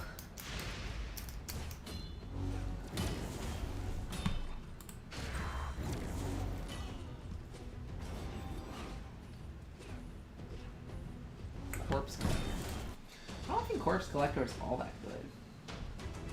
Like, he makes it sound that it's like a CP god. And I honestly don't think so. Corpse Collector doesn't seem too amazing to me. I have a Corpse Collector. I'll have to check on it and see what it does specifically. So, defense name? Actually, let's see if we can get a weekend on him. Oh, he just died. Okay. I'm playing on my alt, so you can't see that right now, but I was fighting this guy. I was like, let's see if I can get a weaken on him so he'll take more damage, and then he just died, and I was like, oh, I see how that is. Well, if you're dead, you can't take more damage. I guess that works too. If you're dead, you can't take more damage. Alright, Skull Crown's gonna live. Kale's gonna roll. Let's see if we can kill off Yaga here. Yep, okay. Yaga's gonna roll. Alright. I sound like a real gamer. Isn't it some sort of anime quote like, I'll kill you so hard you'll die to death or something? Let's see, I don't think... 35k, that looks weak. Like 2 legends and Vergus, those are really strong heroes, but only 35k power? That just looks so weak. See, I get a counterattack. I'm going to use this one. Hopefully it'll kill him. Alright, another one lived. Hopefully this will kill him. Alright, that's a live. Alright, it's just Vergus. Alright, so he won. A real gamer. You don't watch anime, I can tell. I used to watch anime. I haven't recently. I don't watch most of the popular animes. I like to watch the more fringe animes that no one knows about. Do I at least read manga? No, but I read the light novels. Ah, next level. If it's got words in it, it better. So I do read light novels. I'd read a lot of light novels in not just the Japanese ones. There's also Chinese and Korean ones I also read as well. They're all good stuff. The Korean ones are the best in my opinion. The Korean ones are really good. Obviously they're translated. I can't read any of those languages. Bleach. Okay, Bleach, I actually watched an anime. Bleach was the second anime I ever watched, and it took me 2 weeks. I watched all 366 episodes in 2 weeks. So the first anime I ever watched was D and Angel, and the second one was Bleach. I don't remember anyone after that. I took 2 weeks to watch Bleach. Yeah, it was a bit crazy. And that was when I was just beginning my anime addiction, because there was a point in time when I was really addicted to anime. Alright, we'll just run dorks. We'll level them up. We'll bother with the leveling later. See, 2 dorks and the lizard. 8 go. The last arc. Really? I don't remember much anymore, because that was what, like 2015, I think? Or 2014? Yeah, I think it's 2014. Oh snap, yeah. Yeah. I don't really remember much about Bleach. I just remember it was the second anime I ever watched. And I watched it in 2 weeks. So that's all I remember about it. 2021, the final arc is getting anime. Interesting. Well, we'll see.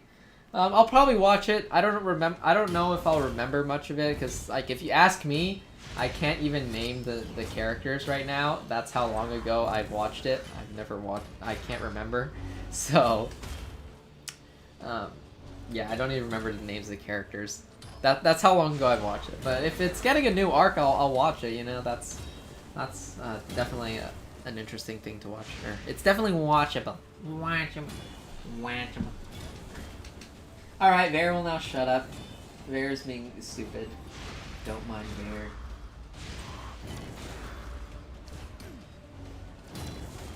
Oh, 68. Can we beat that? No, I think we can beat that. Skull Crown's a little annoying, but besides that. Speed. We defense down. Anthem. Nuke. And who? Let's make sure. Wait, that's not Skullcrown, that's Sinesha. Oh, Snapcasters. Make sure she rolls them.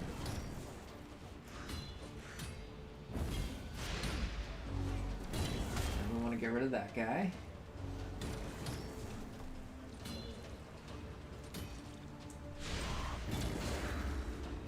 Alright. Do you remember Aizen? If you describe them to me, I might remember. I do not remember the name. I don't remember the characters' names at all.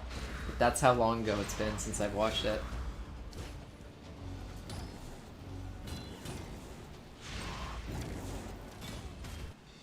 Oh, it's a 50 squad. We can take that fight.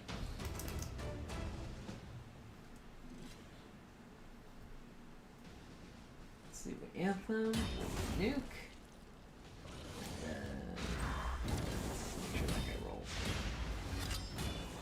Res Haikatoon? Why Haikatoon? There's no point in resing Haikatoon.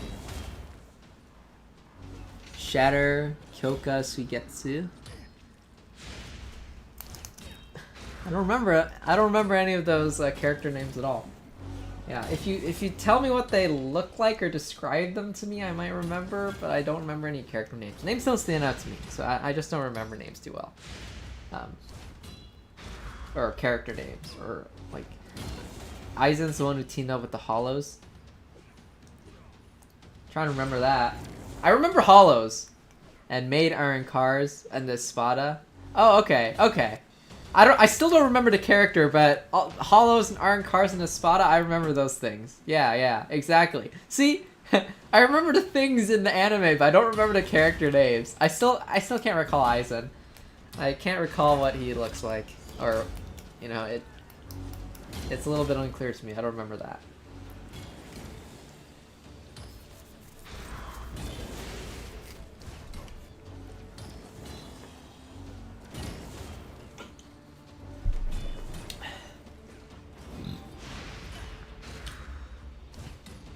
He's the one who controls people's minds with his swords. Okay, I don't remember that. I think it was just too long ago. I just don't remember it. Nowadays, I tend to watch the animes I do watch. I don't watch a lot, but the ones I do, I tend to, and I usually take like 3 weeks to watch. I like watch an episode every 3 days or something, or 2 days. So, like every other day or something. So, something smells like it's burning. Are you on fire, computer? No, you're not. It's okay. Because the main antagonists need Hyogoku to become god. I don't remember that. I only remember that the fights would take like 5 episodes, and those were awesome. And Ichigo used Final Getsuga Tensho.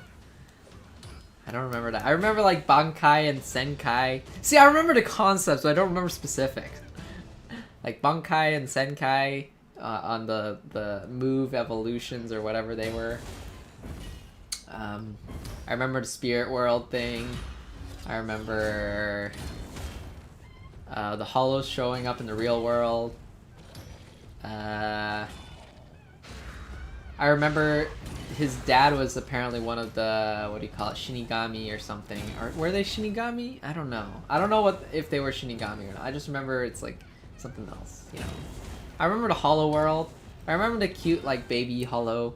Or not baby Hollow, the baby Espada. Or was she an Espada? The small little cute one that fall around Ichigo. Something like that. Yeah. I don't remember a lot of specifics.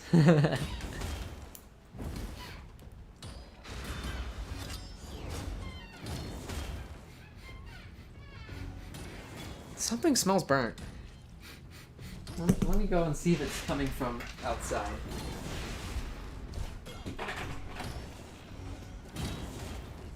No, it smells tasty outside, so why does it smell burnt in here?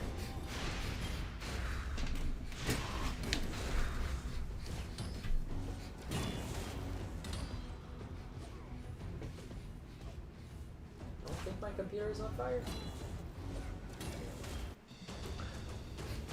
Something smells burnt.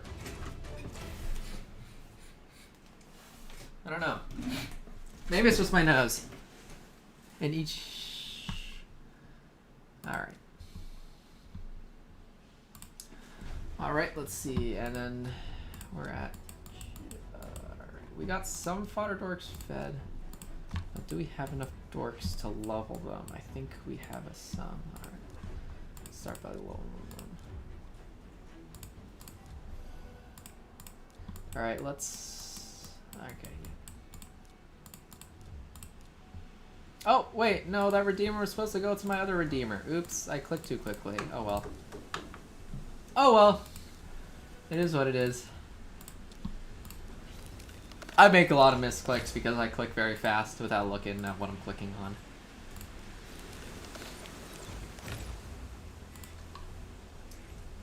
Alright. Redeemer is not actually good, I don't think, but I like Redeemer, so I'm just randomly booking one for the heck of it because I can. Let's see, these guys are fast. That guy's a slow attack. No, not him. Dervish.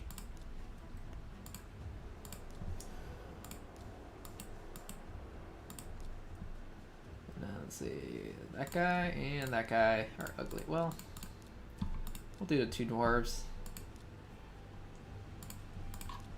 And then I think we got one more. Yeah. All right, so we got the dwarf, and then we'll get one of the ugly bros. The ugly bros. Eisen appeared as a mild-featured man with brown scholarly hair enhanced by square glasses, soft brown eyes. He wore a stand-shoe. I'm starting to remember this.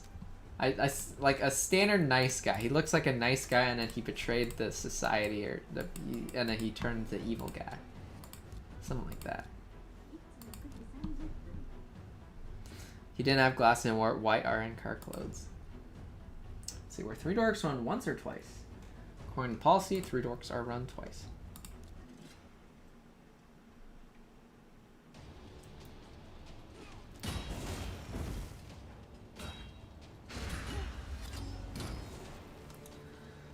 All right, you're making me curious. Let's search it up and see if what I remember is what I think I remember. All right, let's see.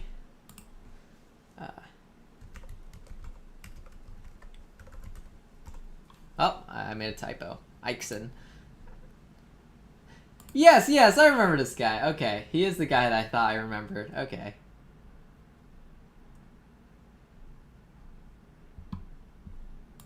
And then he turned into this evil monster thing. Yeah. Okay, I do remember this. Yeah. I don't think that was Eisen. I remember this face guy. I don't remember his name. Mayuri Krotschi. Yeah. Okay.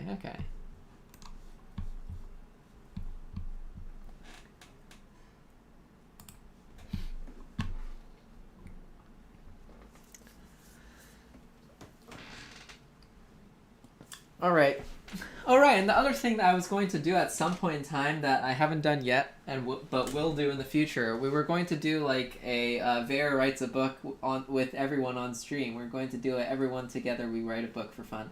Or something like that. Let's see, do we have a CBK? A CBK? It's still a bit until we get a CBK. All right, these dorks are done. We'll swap them out to the next set of dorks. Let's leave it at 42. I'll manual these two so I don't have to. Or I'll manually click the run button so I don't have to. Yeah, let's see. Oh yeah, there's the tag arena. Let's see if there's any fights I can take. My ult is pretty weak, so there's not a lot of fights I can take on this account. This one... Oh wow, that was really weak. It looks really weak. Let's throw her in there.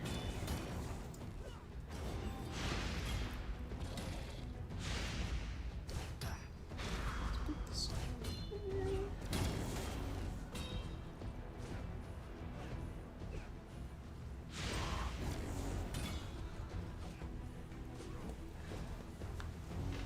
Eisen with the eye patches from the final arc. I see. You get what I did there? That was a bad pun. Don't mind me. Don't mind my bad pun. Please ignore.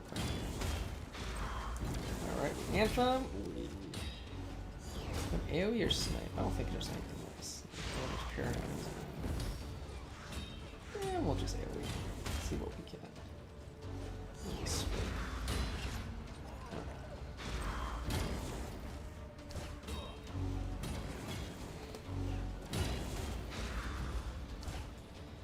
Let's see, defense down. Let's kill that guy.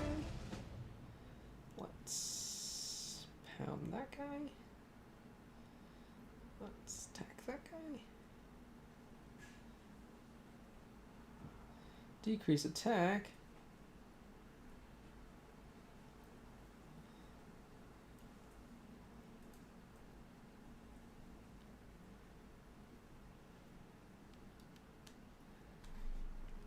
All right. Let's see. We're in the middle of a fight there. All right.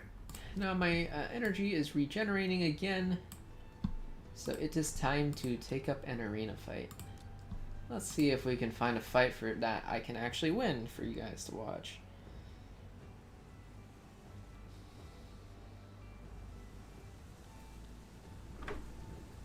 Alright, we'll set this on auto because I'm busy trying to fight. Okay. Alright, let's see. This one, probably not. They have Sile, unless their power is really low. Their power is not really low. This one, they have a speed lead. Is it a nuker comp? It doesn't look like a nuker comp. Exchanges HP. Gains extra turn when decrease the cooldown of the skill by 3 turns. Exchange HP and attacks that. Huh. Gains an extra turn when attacked? That's pretty annoying. And then there's Juliana. I think we can win this fight. This is not Team 2. Skipping so many One Piece. Watching to start because take years because One Piece never ends. Yeah, I mean, One Piece is the kind of thing that I wouldn't even dare watching because it's just too much. Alright, so Astrolith probably won't die in one hit, so unfortunately Astrolith gets free extra turns, which sucks. Oh, well, maybe not. Alright, Gogorab down. We like that. Gogorab has rolled. Ooh, youch. That's a lot of damage. Alright, he can self-heal, so I'm not too worried about him. See, can you kill Juliana? No, you can't. You can kill Juliana. And you can heal yourself.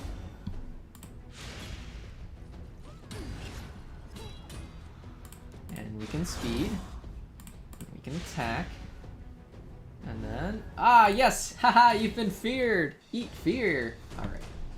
We take a victory. Let's see. We decided first fight wasn't a winnable fight. This one, 88.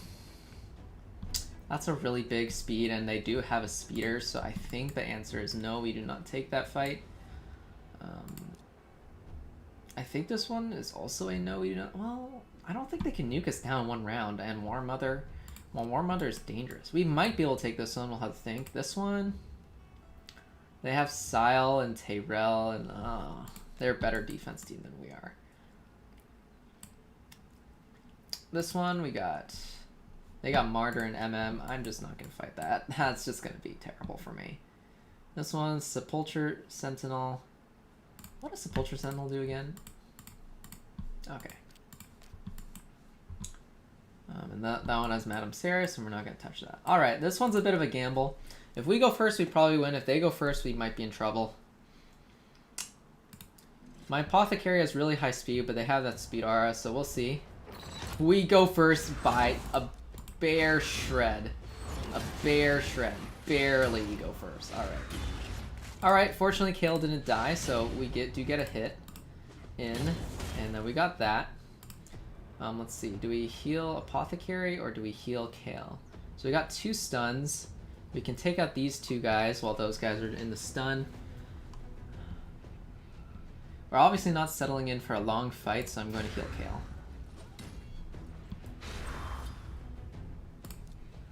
So Kale will be able to take out those guys. Apothecary should take out that guy. And yeah, even at this point, now we pound that one to death. Alright, another victory for us. Well, another victory for the team in silver. Alright, and the other ones don't look like fights for us. Yeah, just gotta pick your fights very carefully. Let's see, who's attacked us? Two more people have attacked us since last I checked, and we had 1 win and 1 loss, so no change overall. Let's see, how did this team lose to us? They probably got outspeeded and nuked down. This looks like a more aggressive comp, I think. I'm not too sure what that guy does, but I think that guy's an attacker. So they probably got speed and nuked down. Obviously, we'd lose to 4 legendaries. Are you kidding me? This guy's in silver. He should not be in silver. Like, we would obviously lose that. That's Rosh card. That's super powerful.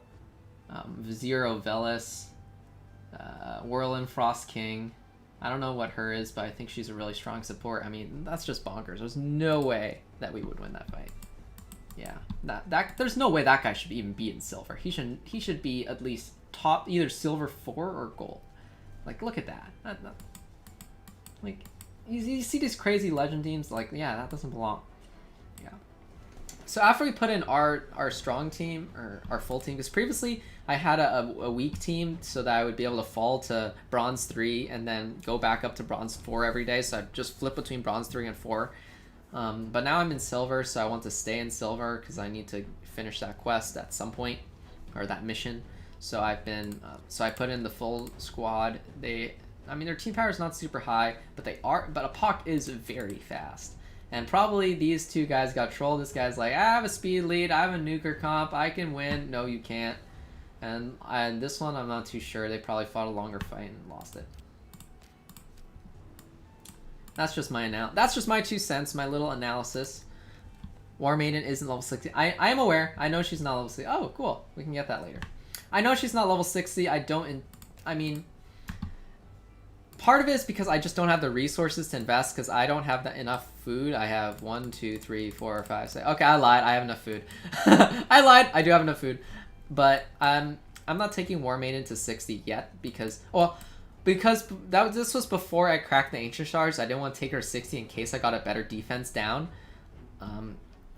Because if I got a better defense down, epic, because I'm assuming I'd get 6 epics from my Sacred Shards. So if I got 6 epics, then I would.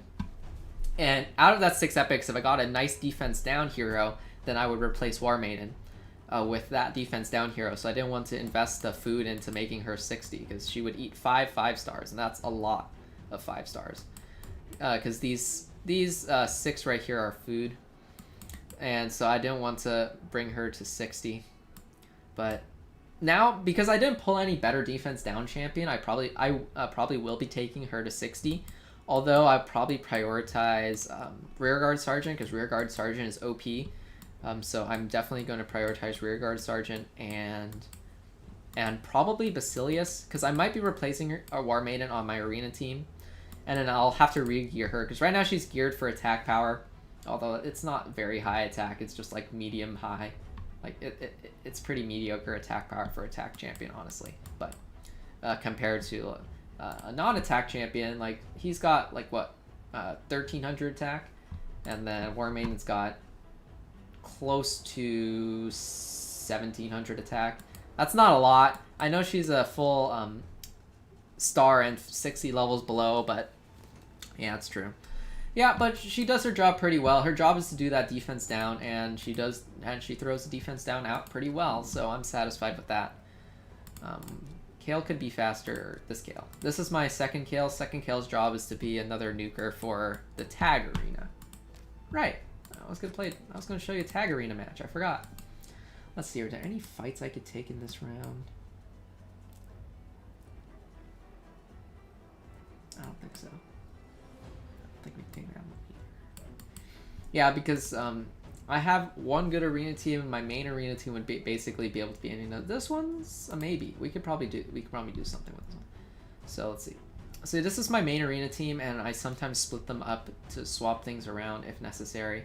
They definitely need to stay full in against that one. This one looks like it looks like a nuker comp. What's this guy do? Okay, this guy's trash. This guy's trash, but these other two, this one looks like he's trying to pound things down one by one. This guy does a lot of damage, and that's an Anthem. Anthem, by the way, is attack up. I call it an Anthem. It's a Magic reference because in Magic, if you have a card that gives your creatures +1/+1, you call it an Anthem. Referring to the card Glorious Anthem that gives all your creatures +1/+1. In this one, we have a Nuger comp. I'd like to have a speed lead, so I think we'll swap like this because they also have a speed lead. So I would like to have a speed lead. Actually, maybe we'd run like that.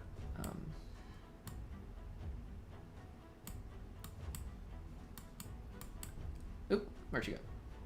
Crap. Who was it? It was Doom Priest. Okay. We don't want 2 Anthems in there. That doesn't make sense. So I think we'll swap with that one. So we have Anthem, Nuke, and then some damage output. That's not really impressive. I think I'd rather have Nuke, Nuke. And this one is Anthem, single target damage output, Nuke, Nuke. So I think we could probably take the second team with this one. I would love to put War Maiden in the second team because that would probably give us a higher chance of winning. But I need War Maiden in the first team because that's a pretty strong team. So yeah, alright, we'll see how this goes. We got speed, we got defense down. Yeah, her job is defense down, not to do too much damage. Kale's job is to do the damage, and then MM's job is to mop him up. We got a stun, that's obviously good. Let's see, we mopped up that MM. We mopped up that guy. That guy has a res. War Maiden rolled, but she's already done her job, so we don't care. And then that guy will roll when Kale attacks, I believe. Alright, he's down. And then this squad, we got Anthem. We got single target Nuke. That one has a lot of health, but she has ooh, that's a little annoying. Unfortunately, we can't single target her because her job is clan boss. She doesn't deal that much damage.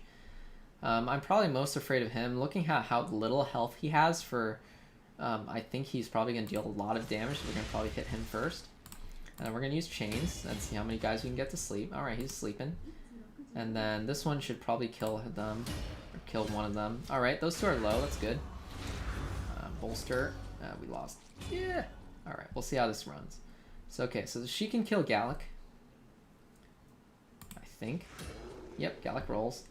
And then she can take out the 37. The problem is that one has a lot of heal and sustain. I don't know if we can actually I don't know if we can actually deal enough damage. This one only gives counterattack. And weakening, that one doesn't do anything, so we'll just hit. Well, actually, we probably should have given counterattack, because if she didn't die, well, she died, then she wouldn't deal more damage. Alright, it's a 1v1. Let's set this on auto. It's just, can I deal more damage than that one heals? What? She has an extra turn? Okay, yeah, I don't think we win this one. Yeah, it was a bad affinity matchup, plus my Frozen Banshee wasn't that strong anyway. Or, my Frozen Banshee is not built for this. My Frozen Banshee was built for Clan Boss. Alright, this one should be... Ooh, I might lose this one. I didn't think they would take that little damage. They have pretty high defense. Alright, I got TM. Alright. Who do we pick? Let's pick off War Maiden. Wow, War Maiden lived? Okay. Yeah, these guys are not strong. It looks like I'm losing this fight too. We're screwed, yeah. Yeah, so I picked a pretty bad fight, or I balanced my teams poorly. Yeah, I think overall I just picked a really bad fight. This was not a very smart fight. And it turned out really poorly for us.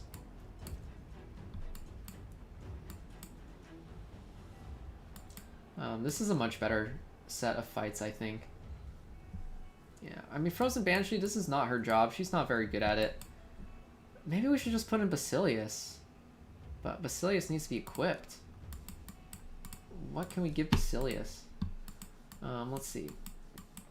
So first we need to get him some speed gear. We're going to look for speed gear with subs of speed. Crit damage. Well, he needs crit rate first before we can talk about speed. Alright, this one has a lot of speed, so we're just gonna... HP... let's see. Well, actually, let's start with boots. Let's get him some speed boots. It's only 3-star? Oh, snap. Yeah, I don't think I have the gear to actually gear up Basilius properly. Unless I have a nice speed boot. Crit damage attack. Okay, this is good. This is excellent. This is very good.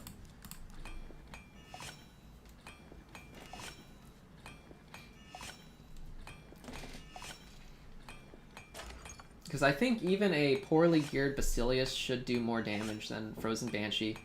Even though Frozen Banshee's a 60 or 56 or whatever, she's geared for clan boss, not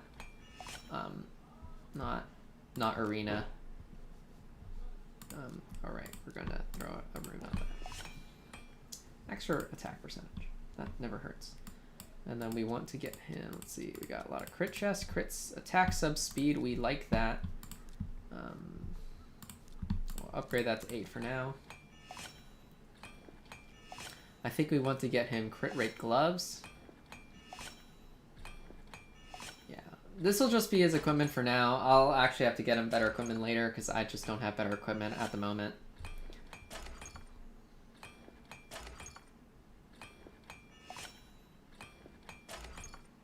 We've gotten pretty unlucky with these upgrades. It's like 4 or 5, 6. Yeah. Garbage substat's a flat stat. I mean, we'll throw some runes at it. Are you kidding me? Good thing I have a lot and I don't care if I use like 5 on one piece of equipment. Okay, this is seriously too many. I use 7 on one piece of equipment? That's pretty bad. Alright, we got some speed for him at least. That will do for now. His attack is pretty low. Let's see if we can get some cruel gear. Oh, I should have started with cruel gear. HP attack, crit rate, resist attack, attack accuracy. He needs accuracy, so that's pretty good. Accuracy, speed. We'll see how this rolls first, and then if it has some good rolls, then we'll choose this one versus that one.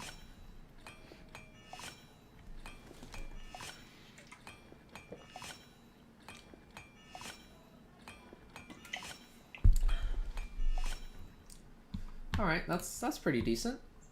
Let's see, attack accuracy versus accuracy speed. I think we'll take speed over accuracy. Let's see, attack HP, resist, see, resist. That's a lot of resist. That's not for him. Let's see, speed, crit rate, HP, accuracy. This is great. We got a lot of great subs on that one. Alright, we'll throw this up to 8. And then the other thing, I might want to give him an accuracy set next. HP, that's the one we didn't want. All the other ones would have been great for him. Is he gonna roll HP again? It's 75%. Alright, crit rate, that's good. Alright, we'll equip that. Let's see if there's any good gear. Nothing that makes me super enthused, so I'm gonna see if we can get him some accuracy, because he needs accuracy to land that stun. Let's see, accuracy gauntlet. HP, crit damage, crit rate. Alright, that's the only crit rate one. It'll have to do for now. And then let's see, we got speed, we got resist, we got crit rate attack, we got attack HP.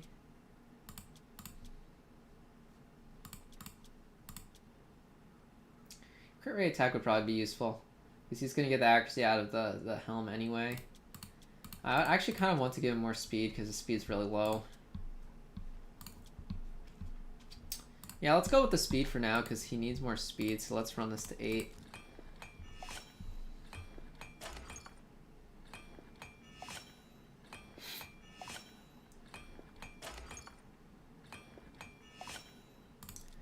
Oh, we got crit damage. That's pretty good.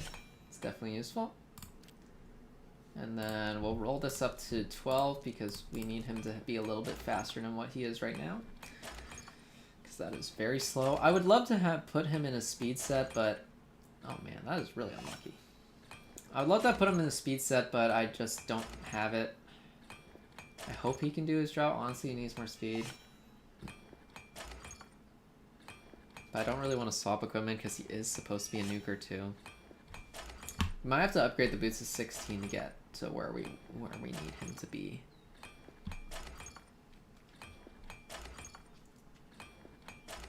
Come on. You can do it. Alright, there we go. Resist, not really something he needs, but we'll throw it on. It doesn't hurt. We have an extra, so we'll use 1 extra rune. Actually, we'll use 2 extra. That's it. Not going to do anymore. Alright. It is what it is. He doesn't need it. Alright. 75 accuracy, not very high. 153 speed, also not very high. Let's push these two to 12. So we do need to make sure he can crit well.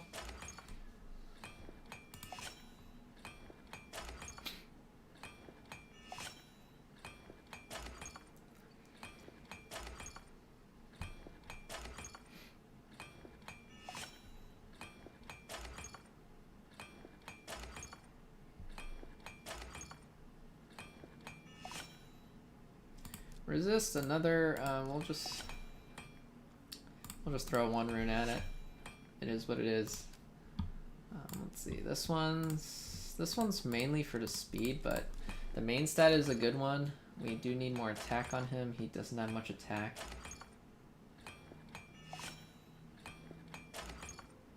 We'll probably go to a tavern and level him up a few times first before we continue. Before we take him to the arena, because I think he could definitely use some levels. All right, defense, that doesn't hurt. All right, let's see. What's his stat? 153 speed, bit low. Barely much attack. He'll probably benefit a lot from getting a few more levels. So I guess we can throw some food at him. Let's see.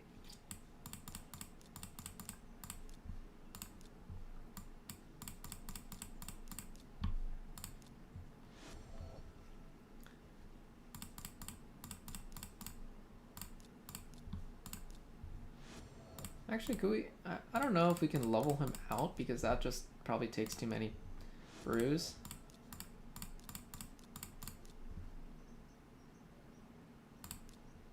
Alright, that'll probably do for now. 41, it's not super high, but it should be good enough to get somewhere.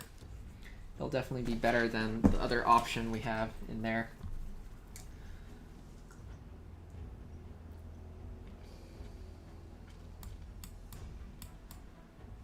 What machine was it?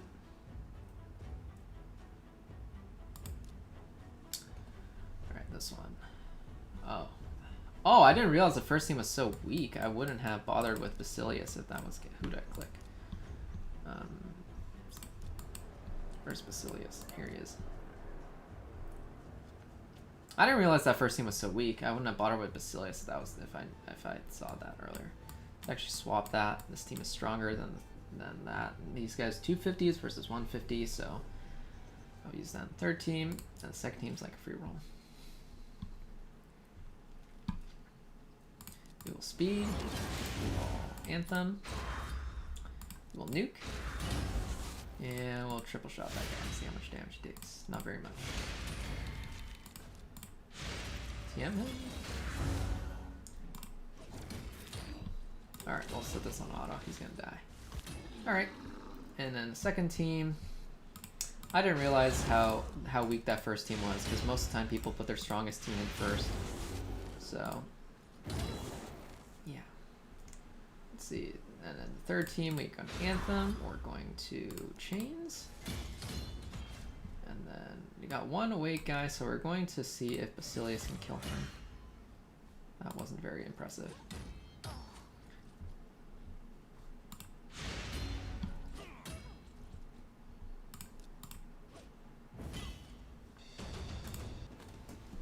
Well, Basilius was entirely unnecessary in this fight anyway. He barely did anything anyway. This one is a maybe. See, they got their strongest team first, so we'll swap that. This team, let's see. Actually, I kind of want Basilius here.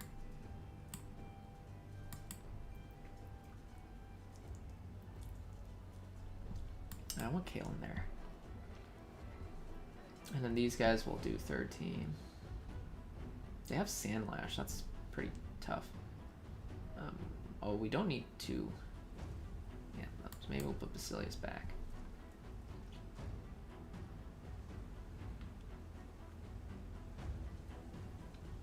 It's a lot of greens. I don't really want to have Basilius in against greens. We'll swap them like that.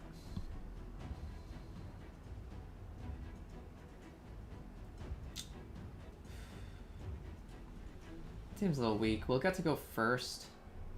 Won't deal much damage. Maybe we'll move Doom Priest and we'll have it like that. Yeah, I like that. Okay, that works better. Speed. Yeah, unfortunately we don't have the defense down. We Anthem, but we Anthem before he doesn't even need the attack. That was so much damage, I almost felt like crying. We'll kill Gallic again. We'll kill Gallic again. And then we'll beat down. And then we'll beat down Shaman. She'll take a few hits. Or not. All right, in this fight, we got speed. Got defense down. Do we want to single target nuke? Let's see how many people we can stun. All right, we got 2 stuns. We got a nuke. And a knife. All right. Probably we used Basilius incorrectly. Instead of doing that single target thing, we probably should have tried to get some stuns in. What do we got? We only got 1 sleep. She can probably... I don't know if she can kill Sandlash. Let's see if we can kill Sandlash. Alright, we got it. We don't want to wake her up. So we want her to lose her turn. So then... Alright, and then let's see. We'll attack there. I think she can kill that. Alright, that's a takeout. You just got Raid Shadow Legends yesterday? Cool. And then, let's see. Okay, and that should get rid of him. Alright, there we go. Another victory for the team.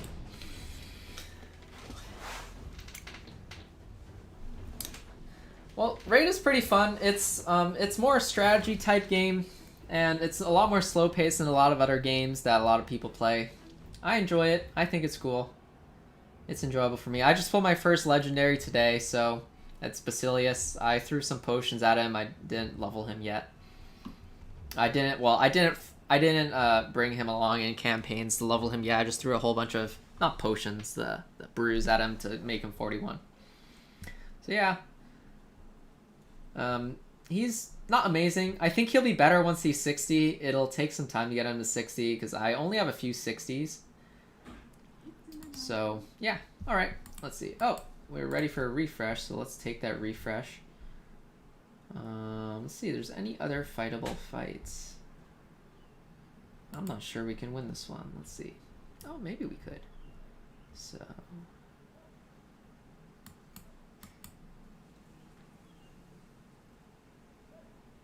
40, 40, 50.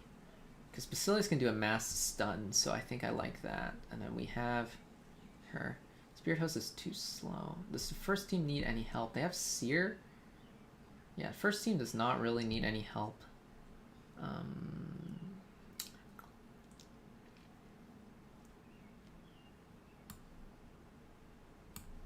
What if you had like that? So I'll attack like that. Nah, I want her in there. This third team has Aethel. Second team has more problems. Alright, I think we can take this fight. Let's see how this goes. Alright, and then we'll speed. We will nuke. And then we'll anthem after we nuke because our speed tuning is all wrong. But it's okay because most of them rolled, and when they roll, life is good. Alright, second team. We'll have speed. We'll have defense down. Basilius will go stun. No stuns, unfortunate. Well, we got 1 dead, or not. And then let's see what they do. So it looks like a slightly more defensive team. Let's see if we can pick off Gallic. Nah, she doesn't roll damage now. Oh, wow. Ouch. Well, I did not expect that. I would have put a strong. I would have made my second team stronger if I realized Gallic was that strong. No one slept the chains, so she will nuke. And then we'll finish him off. Alright, that was unfortunate. We lost the fight that I did not expect to lose, but... What went wrong here? First of all, that Gallic is way stronger than he looks on paper. He is really tough. I mean, not really tough. He hit a lot of damage. Basilius did a really poor job of stunning. If he had actually stunned them, that would probably have helped. Oh, there were 2 spirit affinities. Maybe I should have tried a single target nuke Gallic. I don't know.